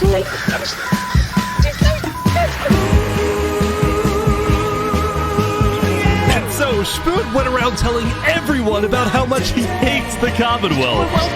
This whole situation became a massive drama, and it actually got to the point where the rest of Island 2 was getting annoyed with the Commonwealth. I don't get why the Commonwealth doesn't just hand him over. We don't need a war with Westhelm. Unlike the Commonwealth, Cass had a big population and she didn't care about losing citizens who were troublemakers. For example, earlier, one of her citizens, Addison27, had gone to Tricolor, dug into Jofiel's grave, and had stolen Jofiel's head. Can I wear this? Hey Cass, I brought you a trophy. But instead of protecting him, Cass immediately banished Addison from the Cass Coalition and alerted Tricolor of his location, causing Addison to flee Island 2. It was this kind of no-nonsense leadership that earned Cass a lot of respect from not only her citizens, but other Island 2 nations who were now much more willing to ally with Cass than with the Commonwealth. The very existence of the Cass Coalition also provided a sense of security to smaller groups, like this new nation who were mostly cheese merchants and called themselves the Conquistadors. This is the way of cheese, but el queso! Since the border dropped yesterday, the economies of most Island 2 nations were prospering, with heavy amounts of trade and tourism between islands. Meanwhile, in Barbie Land... I have news. What? I'm marrying Oppenheimer. What? On day 8, the player Oppenheimer had marched into Barbie Land, but instead of destroying it with a nuke, he apparently liked it so much that he proposed to their leader. Ish, consider this your invitation to the Barbenheimer wedding. Thank you. In Luminara, meanwhile, the citizens were inventing new technologies. This is the power switch. It's 16 furnaces working together simultaneously, and it has a bunch of hopper minecarts on the inside distributing everything. As much as Luminara was finally starting to live up to its name as the light of Island 2, little did its citizens know among them was quietly living the world's most deadly group of terrorists. I'm thinking of running in the election tomorrow. Oh yeah? Legacy's pretty popular, but I'm not worried. While it seemed like each of the Island 2 nations had their own separate goals, they were all still united under one mission: to find and kill SAPS. In fact, by day 8, Luminara had told all of the other nations that SAPS had fled to Island 1, and some nations were already preparing to send out hit squads later today. But Island 1, meanwhile, was currently dealing with a whole other political drama: the murder of Lingolini. I cannot conceive how we are being this civil about this. They came in, they found him in the hole, they drowned him in lava. This player, Vietnam, was one of the few remaining survivors in the Lingolini Mafia. Vietnam had escaped the Covenant's attack and wanted to get revenge against the Covenant, but was finding it surprisingly difficult to gather support. See, while the Blue Cross condemned the Covenant, nobody was brave enough to declare war on them. People feared the Covenant and its army, which is why Seneca secretly asked them to do the deed instead of doing it herself. If people knew that she was behind the attack, she would be in big trouble. But for now, nobody would face any consequences for the massacre of the Lingolini Mafia.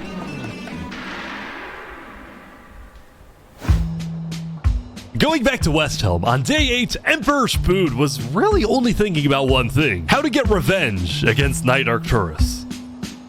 After the Commonwealth rejected Spood's extradition request, Spood's initial reaction was to begin preparing for war. But what made him think twice was his belief that the Commonwealth was a massive nation with probably a big army.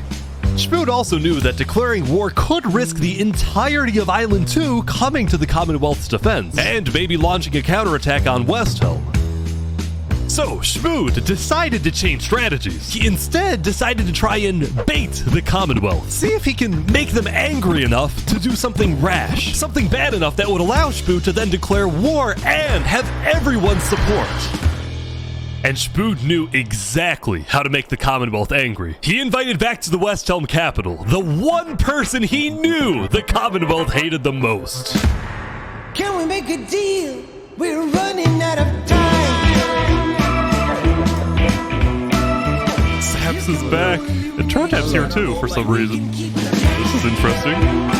Because the Covenant had brought Saps to Westhelm yesterday, Spood had specifically asked Turntap to protect Saps and escort him to Westhelm once again. While Saps didn't fully trust Turntap, or Spood for that matter, he knew that a meeting with Spood was a massive opportunity, and it was worth the risk. Hey you can turn the sun away, paint the moon in blood. If we can do what we do best, we're nocturnal life. Saps, you are the person that, to my knowledge, murdered all those people on Island 1. Island 2, sorry. It was not me. There is a person on Island 2 that is behind all of the assassinations and the corruption. His name is Flexion. Emperor Spood was having trouble believing Saps, but he went along with it for now. Well, it seems like we both have gripes with Island 2. Spood then proceeded to tell Saps and the Covenant about his feud with the Commonwealth, and how he needed Island 1's support in case a war breaks out. There was just one problem. The Blue Cross Alliance was as good as dead. Infernus had basically left the Alliance after the last meeting, and the Covenant had stopped responding to the Blue Cross because of the Lingolini situation. So Spood decided to take things into his own hands and individually call the big 4 nations of Island 1 for a meeting. And he wanted Saps to be there so he could tell the leaders about corruption on Island 2. Now, because of Saps' reputation, Seneca and Benji were hesitant. But as long as the meeting was in a wide-open area without a roof, they decided they would go. Oh, so you turned the sun away. How could you be so cruel?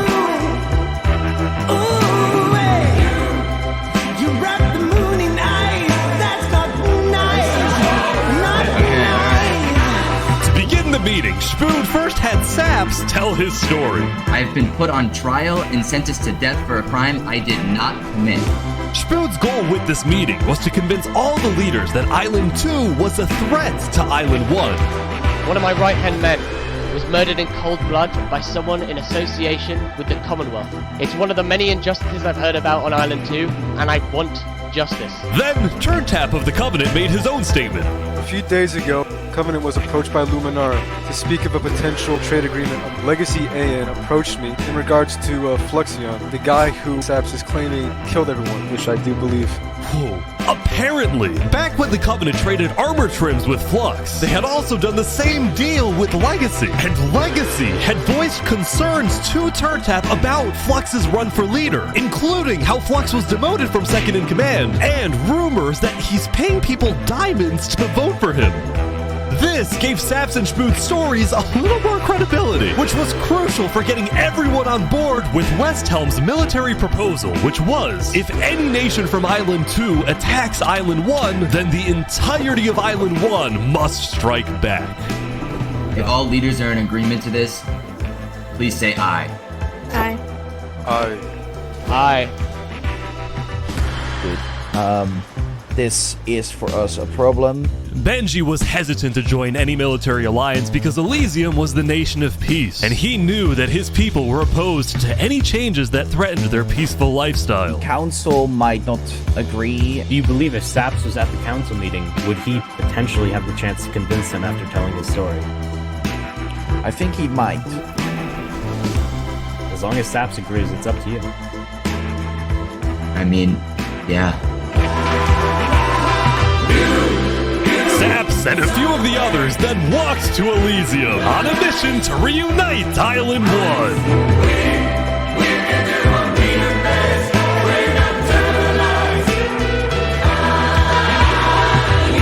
I have been framed for the mass assassination of Island 2 leaders by Fluxion and his conspirator. So many other people have died to the same tyranny and corruption that has been on Island 2. I'm just so lucky to be alive and share my story with you guys. But as Saps spoke, the people of Elysium still had some doubts. Against the corruption in Island 2, which is... But who? What does that mean? That's vague. What is the corruption? Elysium wasn't convinced that potential corruption on another island was enough of a reason for Elysium to get involved. But then, suddenly... A few days ago... What the... What is this? About 15 members of the Westhelm army had inexplicably walked right through Elysium. They quickly left, but it certainly didn't help the tensions. Nonetheless, the proceedings continued. They're being rushed here to pressure us. We're going to be deciding whether Elysium citizens would go to war. I think Elysium citizens need to have a say in that. Yeah, true. After even more deliberation, and after even more time passed... Excuse me, you have to say something important. The troop of people that came by, they are apparently the military from Westhelm. We have reasonable suspicions to believe they are going to launch an invasion of Island 2 in the next, 5 minutes. I do not know. What are you talking? Emperor Spood had grown impatient. After Spider informed him that progress was stalling, Spood had decided to send a squadron of the Westhelm army into the Commonwealth's territory to find and arrest Night Arcturus. Oh boy, they're almost there, I think.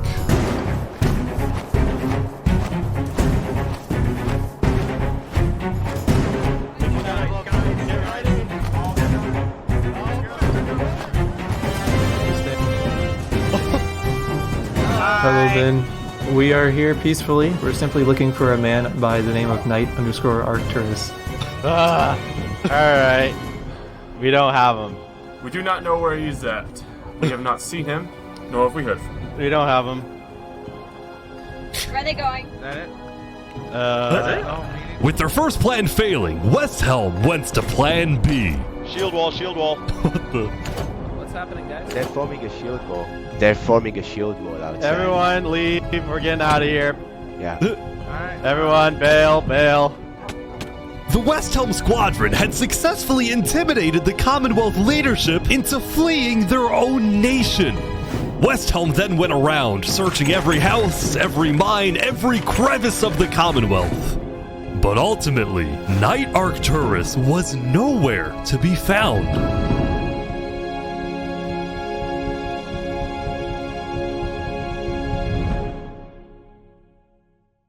Meanwhile, at the Caste Coalition.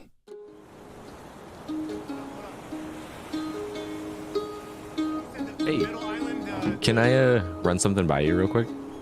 Yeah. You know how everyone's trying to kill Saps because of what he did? And then during his trial, he was all like, Luminara was behind this. Luminara built the trap. The leadership in Luminara helped me build the meeting area. That includes the prosecution himself, Thomas 5200, and their ringleader, Fluxion. So, I was sailing past Saps' place a few days ago. God, this dude is digging. For what? Oh. You see that? You see that guy? Yeah. Isn't that Flux? Yeah, kind of looks like him, yeah. What's he doing at Saps' place? And why is he gathering blocks? You gotta show Cass. What do you think? Interesting.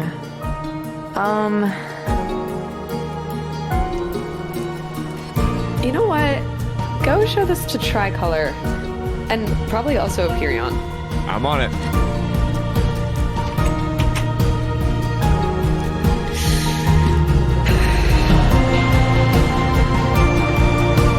A citizen of the Caste Coalition had been reviewing his old video footage when he happened to notice Flux digging for sand, a prevalent material in Saps' roof.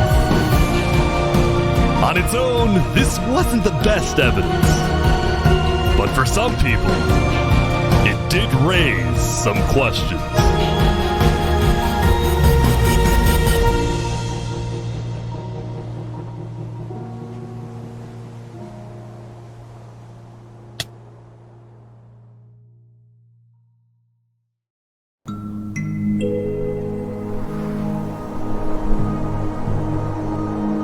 Yesterday, Saps had spent the day getting brought into meetings with the most important people on Island 1, and he didn't really know what to make of this.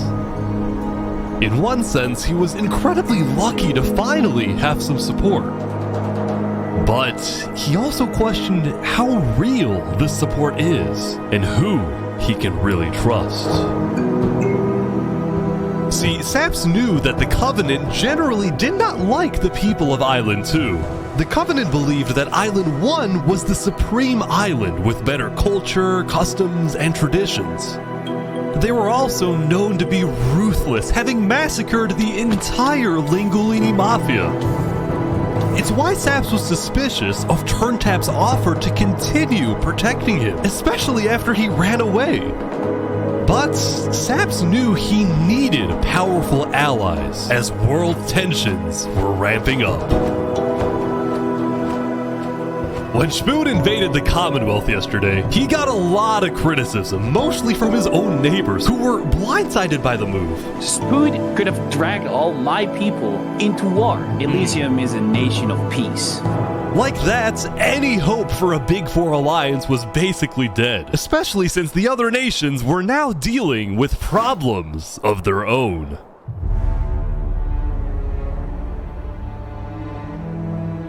Earlier yesterday, Queen Seneca had found out that Elysium's newspaper Daybreak Media had somehow found out that she had directed the Covenant to kill Lingolini. This is why Seneca was so quiet yesterday during the Island 1 snow meeting. She knew this story would be coming out, and she was trying to figure out how she would respond. And on day 9, she made her decision. To dissuade people from invading Infernus, she would show strength by doubling down and hold a joint ceremony with the Covenant, parading around Lingolini's head.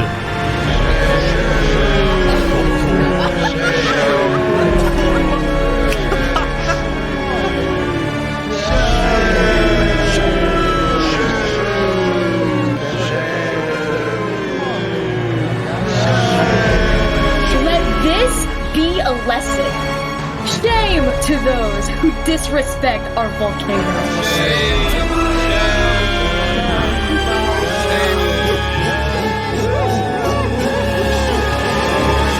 Meanwhile, on the other side of the island, the Blue Cross was hosting a meeting.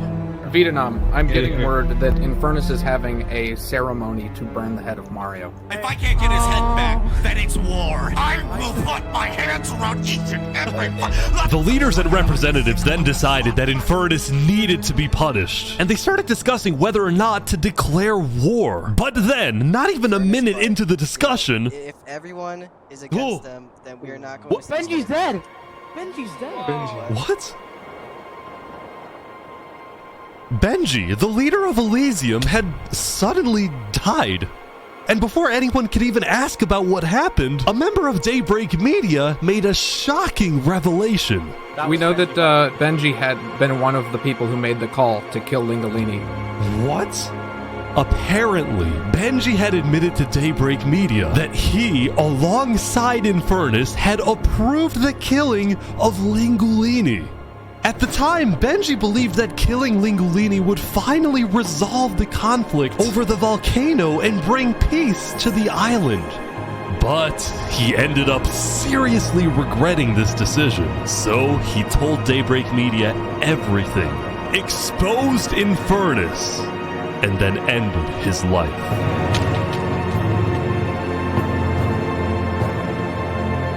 Now, because Benji had repented, the Blue Cross Conference decided not to punish Elysium, and instead focused on Infernus. I don't know about war. Maybe a trial? Give Infernus a chance to tell their side. Flux was representing Luminara at the meeting, and the leaders actually agreed with his idea. So later today, there would be a trial against the entire nation of Infernus. Now, when the meeting came to an end, Flux was approached by a few guards from Tricolor. Right, look. We know about the assassinations, all right? What assassinations? You're under arrest. You're coming to Tricolor. You're gonna have a fair trial. Just come with us. What are you talking about? Tricolor had issued an arrest warrant for Flux after they obtained incriminating video evidence from a citizen of the Cass Coalition. Being possibly responsible for the death of Jovial in any capacity. What are you talking about? We know Seraphim was guilty of that. There are concerns that you may have been involved in other ways. If you believe yourself innocent, I believe that you are. I trust that you're innocent because you told me you were. But right now, the most important thing you can do is simply go to the trial and prove that you're correct, which I believe This you is are, an okay? outrage against Luminara. I cannot believe that you would accuse me of this. Now, the truth was, Tricolor wasn't necessarily convinced that Flux was guilty. They just wanted Flux to go to trial so that he could answer their questions about the videotape. Why didn't you not bring this up beforehand? Look, you were guilty and run away. You're seriously scared that I'm going to run away from a trial. You agree after what happened with the Commonwealth, we could never be too careful about stuff like that. We're both Fine, I will go, but this is an outrage. All right, let's go. We're gonna remember this. We will not stand for this. Flux is getting arrested by Tricolor.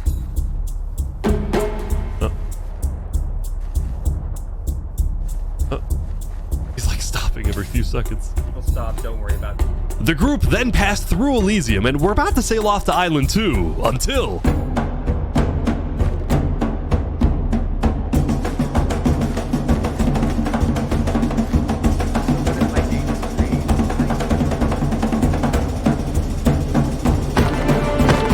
Oh, hey, what is this? What? Wait, Flux is getting away? It turned out Flux had secretly told a member of his own crew to come and attack him so that he could run away from his arrest without looking guilty.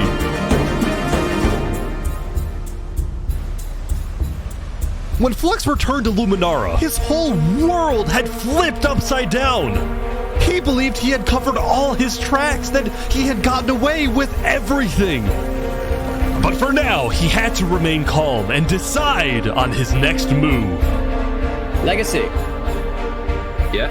We've just been informed that you have ties to the Covenant, and they're working with Saps the Traitor. So the problem is, we're afraid you're a national security threat. You have two choices right now. You either drop out of the election this instant, or we can do this the hard way. Oh, that's tough.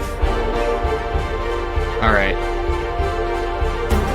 By forcing Legacy to drop out of the election, Flux had automatically become the leader of Luminara. Which means if Tricolor still wanted to arrest him, they wouldn't be able to just walk ahead and take him. They would have to invade Luminara itself.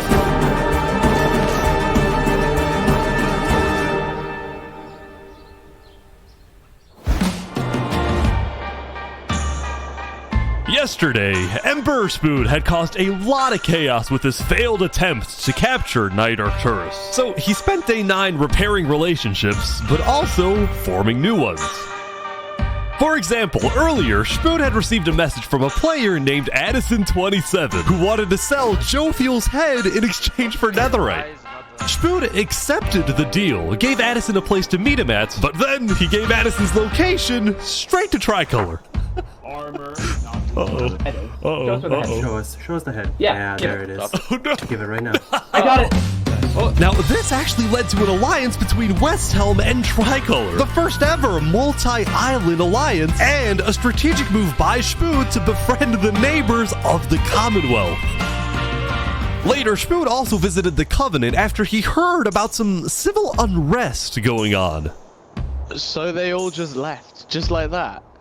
Apparently, about half of the Covenant's entire population had decided to leave the Covenant. This is because they believed TurnTap was betraying the Covenant's values by constantly trading and associating with Island 2. And what made a lot of them really angry was the fact that TurnTap was making them protect Saps. See, originally, TurnTap had only brought Saps in to get diamonds for his army, but the more he heard about Saps' story, the more he became captivated by Saps and wanted to help him. In fact, the reason TurnTap had acted strangely on day 7 wasn't because he was thinking about killing Saps. It was because he had just saved Saps from the Alcaracina pirates, and he was worried that the pirates would attack the Covenant in retaliation. Walk ahead. Anyway, now that TurnTap had the pirates against him, as well as much of the Covenant forces, which TurnTap himself had trained to be ruthless, it's fair to say that his life was in grave danger. But before he and Spood could figure out a solution, the Covenant suddenly had a surprise visitor. Come here, you're under arrest. Uh-oh. Yo, they're trying to kill me? You killed our leaders. You destroyed our island. After days upon days of searching, the Commonwealth had finally found Saps. It's literally the guy. Saps is now hiding. This player, Zekor, was now the main diplomat of the Commonwealth, and he knew that this was his opportunity to finally kill Saps. The last thing he needed to do was to convince Spood to hand Saps over. Spood, come here. Please, let's have a talk. Let's have a chat. Are you a friend of this criminal behind you? Alright, could you guys come inside? Oh boy. Here we go.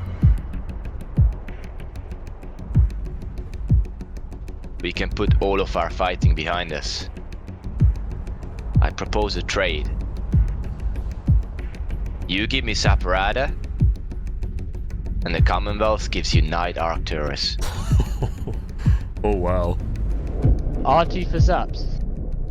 I mean, where would this happen? You can let us take Saparada now, and then we can kill Arcturus for you. No, don't kill him. He needs to fight in the Colosseum. Alright, we can make that work as well. Wait, so you're saying you know where he is? It's interesting because Sitzkrieg said he didn't. Okay. We don't have him. We do not know where he's at. Look, he comes back every now and then. We'll find him. Really? Is that so? Why would I lie? So you'll find him for me? Spood, don't do this. Look, Spood, I have to be honest. I am shocked that you're defending this criminal. Either you accept this deal right now, or I tell everyone from back home that you're harboring Saparada. They'll all declare war on you, and this will be the end of Westhelm.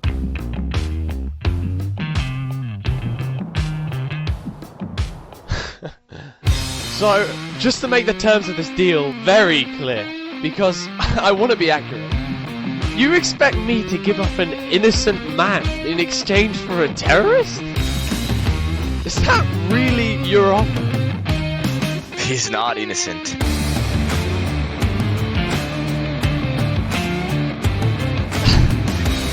Alright.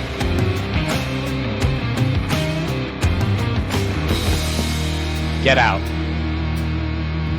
Now.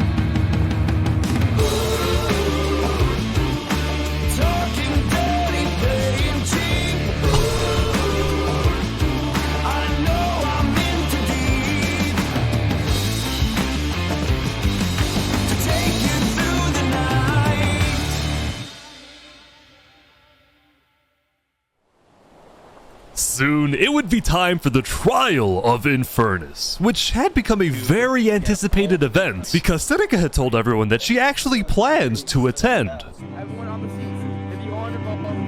As such, Turntap would be there to help her, which meant Saps also had to go.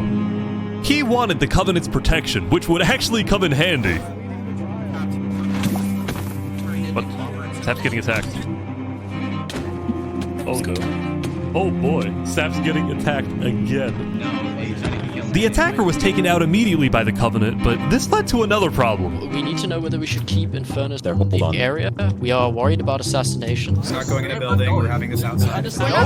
Seneca and the rest of Infernus had arrived, but were refusing to enter the courthouse because of safety concerns. Infernus is saying outside or nothing. They're not going in. And as expected, people were quickly becoming impatient. I have to stand here for 5 more minutes. I'm gonna pull all my hair out. Come inside. These people don't have the ability to. The trial hadn't even begun, and things were already out of control. And then someone's setting a dripstone.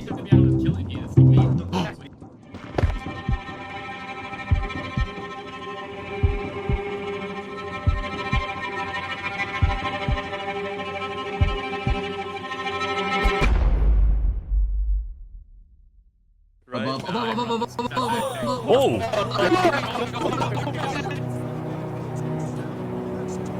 And like that, Turntap was dead, killed by 2 disgruntled former citizens of the Covenant who had come back for revenge. What the? Run, they're trying to kill us. Burn us back to the castle. Queen Seneca directed her people and all the remaining Covenant forces, who were now leaderless, to retreat to the Infernus Castle.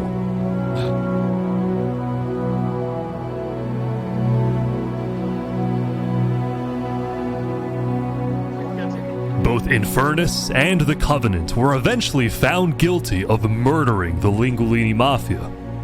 But now that Seneca had adopted the entire Covenant army with all of its netherite weaponry, it would be impossible to try and arrest anyone. Saps, meanwhile, was abandoned at the courthouse, so he ran all the way to Westhelm to Emperor Shmood, who was apparently dealing with a new political crisis.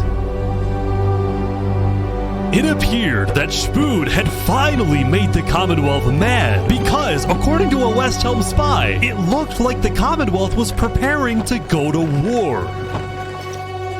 And on top of this, Shmood had received a message from Sitzkree inviting him to the Commonwealth for a meeting. Now, of course, Shmood suspected this was a trap, but his second-in-command Spider had an idea. Let me go instead. Let them kill me, and if they do, we'll have the right to obliterate them. Basically, if Spider goes to this meeting and actually gets killed, then in the eyes of the world, this will give Westhelm permission to finally wipe the Commonwealth off the map. You're a hero, Spider. Glory to Westhelm.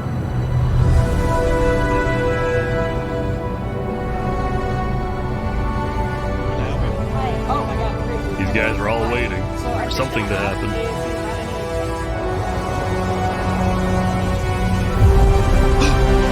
Oh my god! This is it! Spider!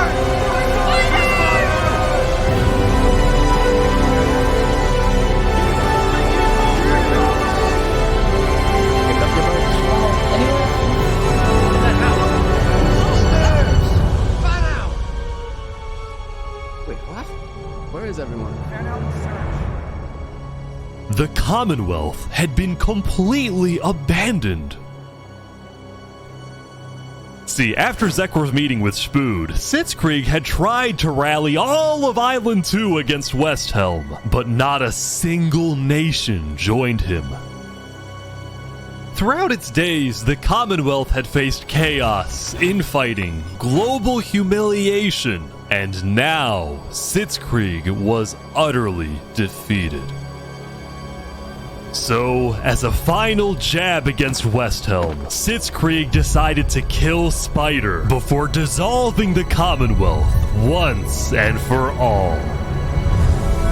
Sitzkrieg and his remaining citizens then decided to pack up and relocate to the one place in the world that Westhelm wouldn't be able to infiltrate.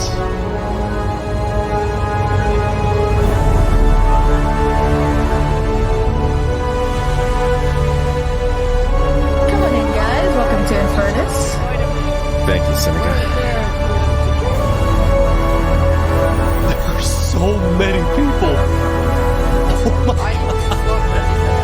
Infernus is massive.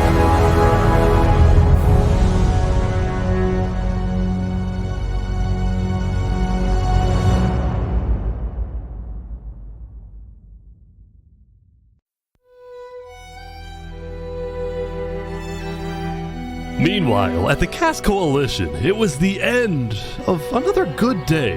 The farmers had produced plentiful crops, the businesses had made lots of sales, and there was even a birthday party. But while her people were happy, Cass knew very well that the outside world was quickly growing out of control. As leader, it was Cass's duty to keep track of all the world conflicts, but by day 9, they were simply overwhelming. She watched from afar as the Commonwealth fell apart. She watched as world leaders died left and right. She watched Infernus avoid justice by blocking themselves off, with Netherite at their defense, as well as the volcano's sheer height. Yet despite all the turmoil, Cass spent most of the day trying to solve what was now the world's biggest mystery. Who had really murdered all the Island 2 leaders? Was it Saps, or was it Flux? See, earlier at the Blue Cross meeting, members of the Cass Coalition were listening carefully. Covenant was propagating anti-Island 2 propaganda, which is ridiculous. Yeah, we didn't agree with that. Island 1 never had beef with you guys. It was really just a covenant. They can see that Island 1 is gearing up to invade us, then at least they'll know I tried to warn them when Island 1 comes and kills us all. But the Covenant was going to invade us, right? Honestly, probably not. I think they were just trying to scare you guys. Flux had fully believed that Island 1 was going to invade and even yelled at the other leaders for doing nothing, which made Cass think, what if that's the reason he killed them? Besides, what would be Saps' motive? There wasn't even a motive alleged during his trial, yet he was still found guilty. In fact, thinking back, the trial itself was suspiciously short, and the judge made a decision very quickly. Well, on day 9, one of Cass's citizens was scouting the Commonwealth and figured out why.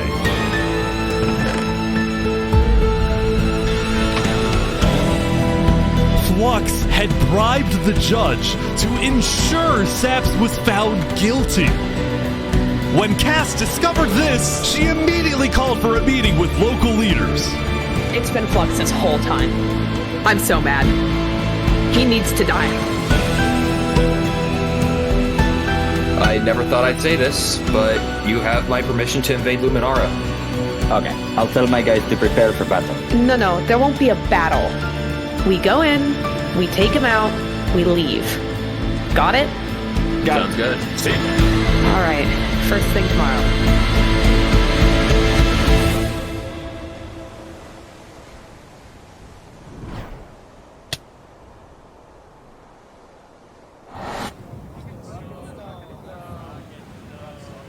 Welcome, everyone. Welcome. We gather here today because, well, We never got the opportunity to properly mourn our previous leader, Three Below. What's going on here? He was more than just a Luminaran, he was a friend, and I'm very much excited that we can continue his legacy and complete the bridge which he would have wanted.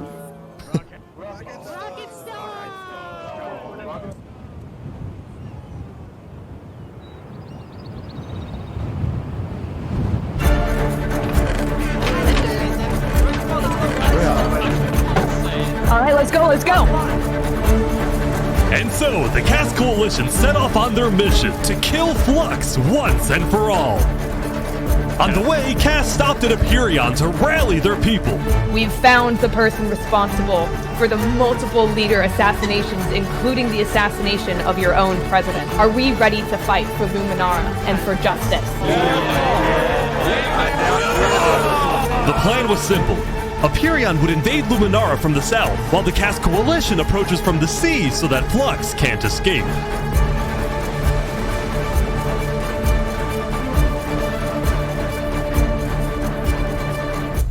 And I just, Oh, they're here! They're here! Flux is running! Surrender! They're after him! Surrender, Flux! I don't want to do this! Oh! Okay, wait, surrender! Okay, surrender. I'm not moving! Stop. Flux, you are under arrest, killing Jag, Alki, members of Tricolor, and leader of Commonwealth. This is an outrage! And attempting my assassination. Stop! Flux had stopped and surrendered, but there was a bit of confusion. He's entitled to a fair trial. wait, I thought it was Going in, Cass had been under the impression that the people of Luminara wanted Flux to be overthrown, when in reality most Luminarans knew nothing about his crimes. You are speaking to a mass murderer right now. Don't let him get through the crowds, guys. Where's Legacy? Luminarans, do you want this man alive? Yeah, entitled to a fair trial. Oh, come on. All of a sudden, Cass wasn't sure about what to do. Until... Oh, he's running! He's running!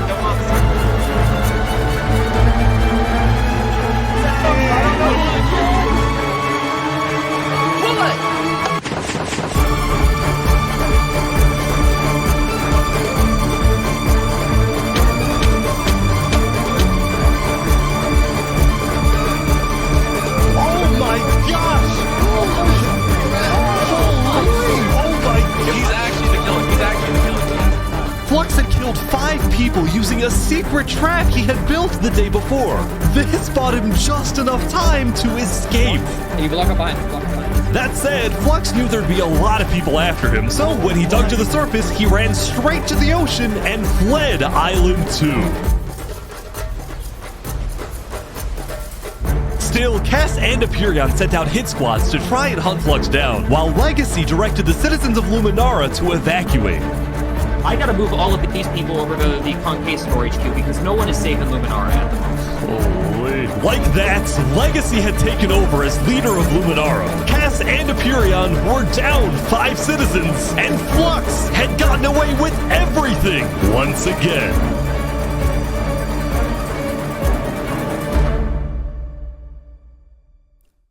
Or so he thought.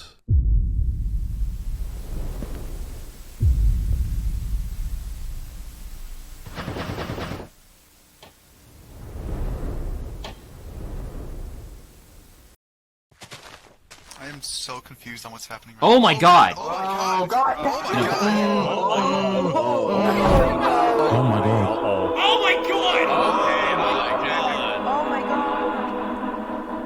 When Flux's trap went off, the rest of the world had a lot of questions. Was that in Luminara? That was Flux? Wait, Flux killed those people? Yeah. On day 10, word began to spread about what had happened. That was Flux's trap? Yeah, Flux built that trap. Which made people think, was Flux behind the murders of the Island 2 leaders after all? Dude, I think Flux was behind everything. Shaps was right. Suddenly, the world realized that Saps had been telling the truth.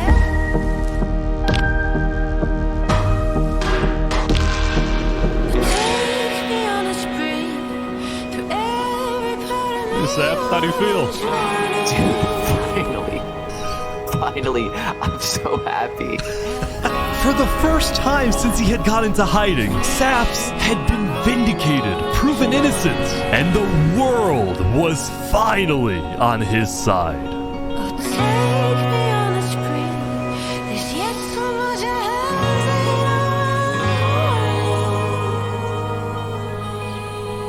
And now, instead of hunting for Saps, all of Island 2 was determined to find Flux.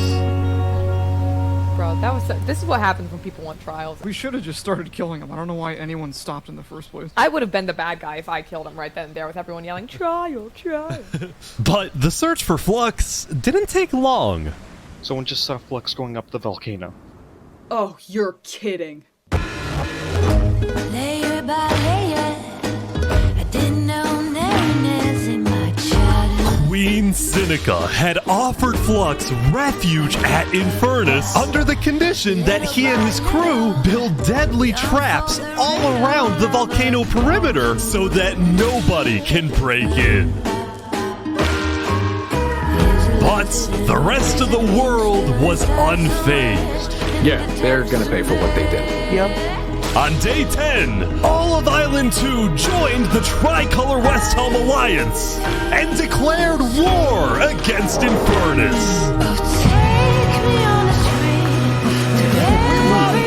Alright, today we infiltrate the volcano for Spider and for Owo. And I just want to say, if I die today, I love you all. We love you. Glory to West Helm. The greeting! He was my brother! He was everyone's brother! And they took him from us! They took him! Flux got away with murdering so many of our people and our leaders. Today, we get justice for our entire island.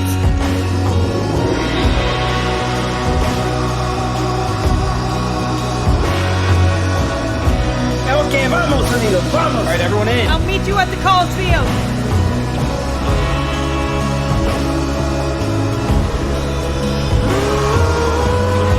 Let's go, let's go. Come on! Alright, let's go everyone!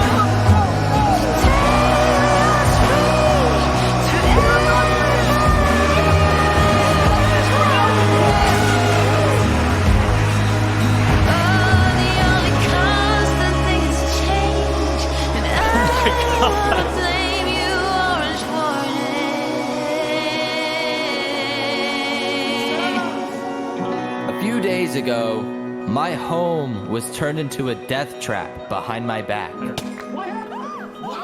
I was framed and then forced to go through a rigged trial. Guilty on all counts. Yes! A few days ago, every single person in the world wanted me dead. But today, you all know the truth about who really killed our leaders and our friends. Today, we walk ahead, we storm the volcano, and we get justice!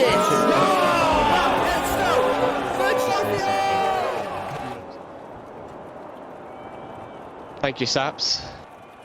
Alright, everyone, listen up. There's a lot of things to watch out for. There's gonna be lava, boiling water, dripstone traps, their entire army. They have the height advantage and netherite armor, but we have numbers. So let's stick together and let's win this thing! Come on! Alright, here we go!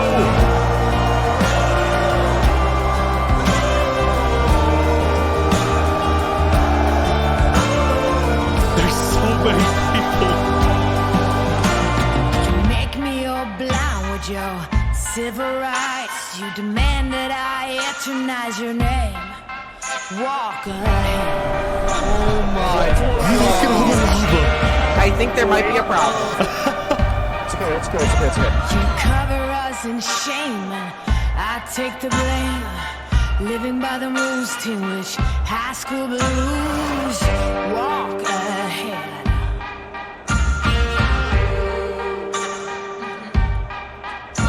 Big cannons keep provoking. Blood returns starts choking. Can anyone stand this nonsense? Eaten away, telling us to stop and obey. To stop and obey.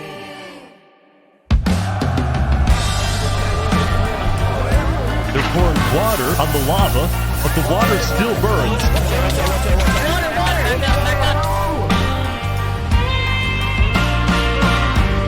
Okay, send out the covenant now, right now. Go, go, go, go, go. Oh, big fighting on the ground right now. Covenant is attacking from behind. Keep going! Skin shine, Joker's got silver linings. Holy Mary sings songs in the wet rain. Walk ahead. Shields up, shields up! Now every new day is a new firearm to my teeth. It's just chaos on the ground as well. It's the Covenant. Someone show me someone living with desire. Get down off our mountain.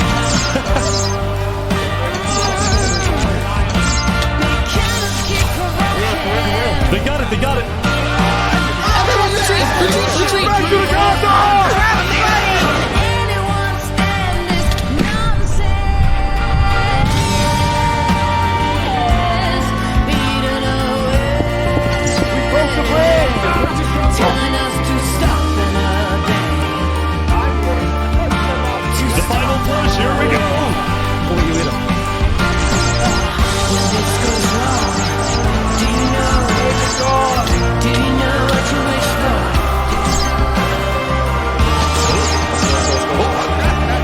They're in, they're in, they're in.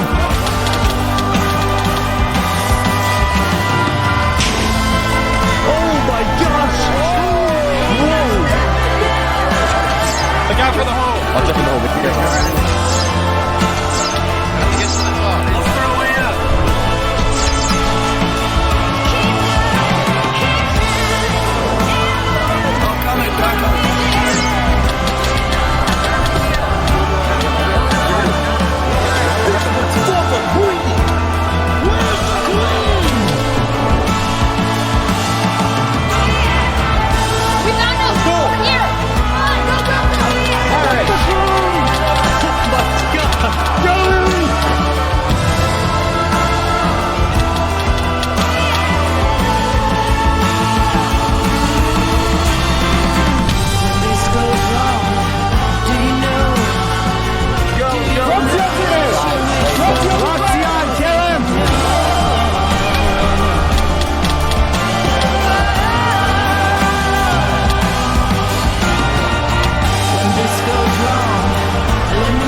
Surely not.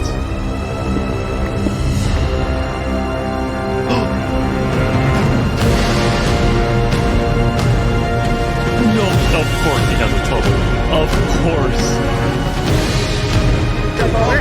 Where was he? I saw him! I saw him! We're gonna kill him! Run away!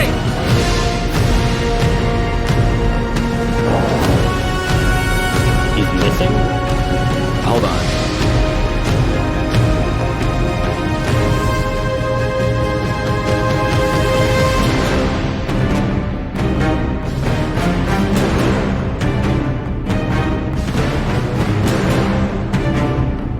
Oh, come on. Alright guys, let's go, let's go.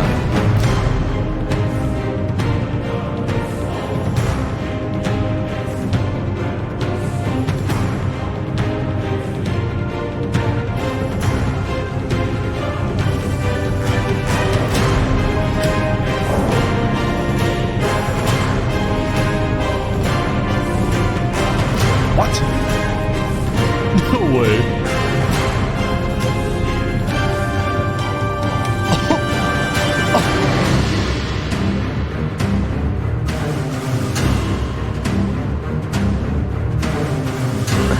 Wow, you actually showed up.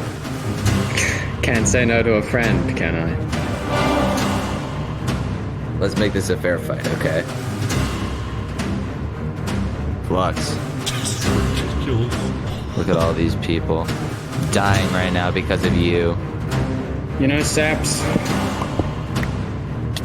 none of this would have happened if you had died like you were supposed to. I'm sorry for everything you've had to go through.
Saps had killed Flux, and with that, Flux's reign of terror was over.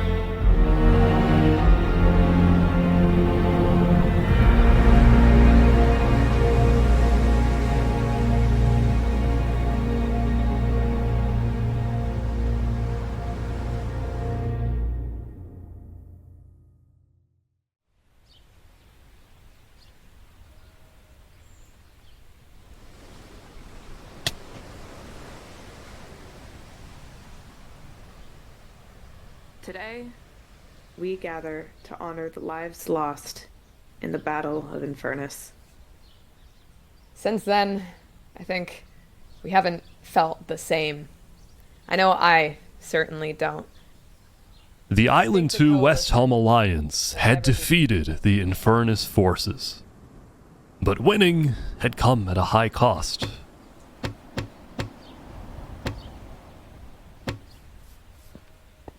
After the war, people across the world took time to mourn their dead, reflect upon the battle, and then, eventually, decide how to move on.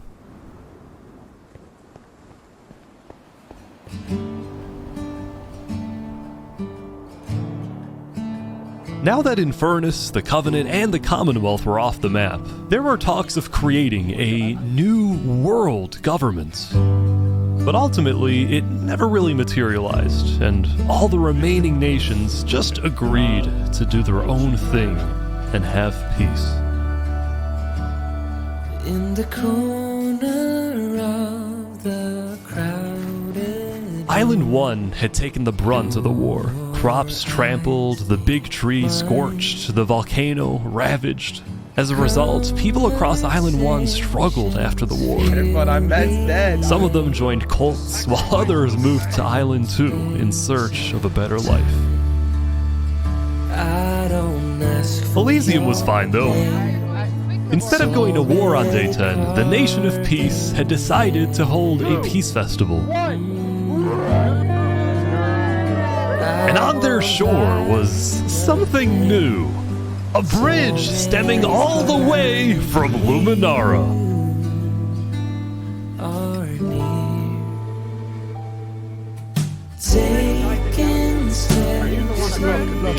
And so everybody lived on in peace, including Saps, who at long last had returned to Island 2. Am I strong enough? This brings back memories.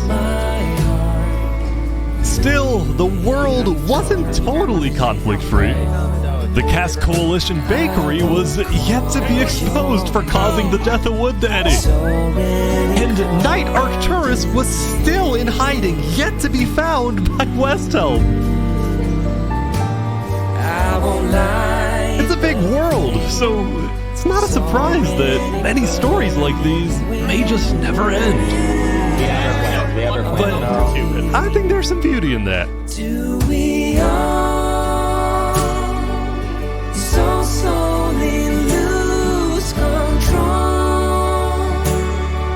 as emotions overflow? Yeah, we still have some work to do. We will catch that traitor. But tonight you can rest. You've made your emperor very proud. Or do we all? Jury, you have heard all of the evidence. If you find Thomas 5200 guilty of aiding Fluxion with his reign of terror, jump now. Thomas, may you find mercy in the end, senor.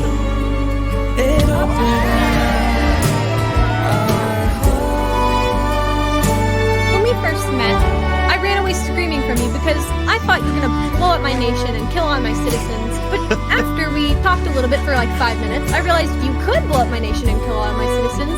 But that doesn't mean you will. Barbie, do you take Oppenheimer to be your one and only kin? I do. Oppenheimer, same thing. I do.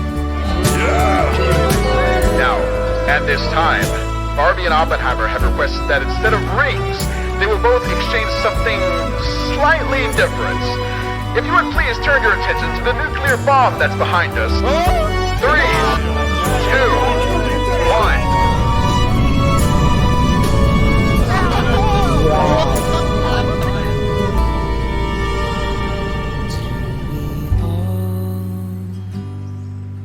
So slowly lose control as emotions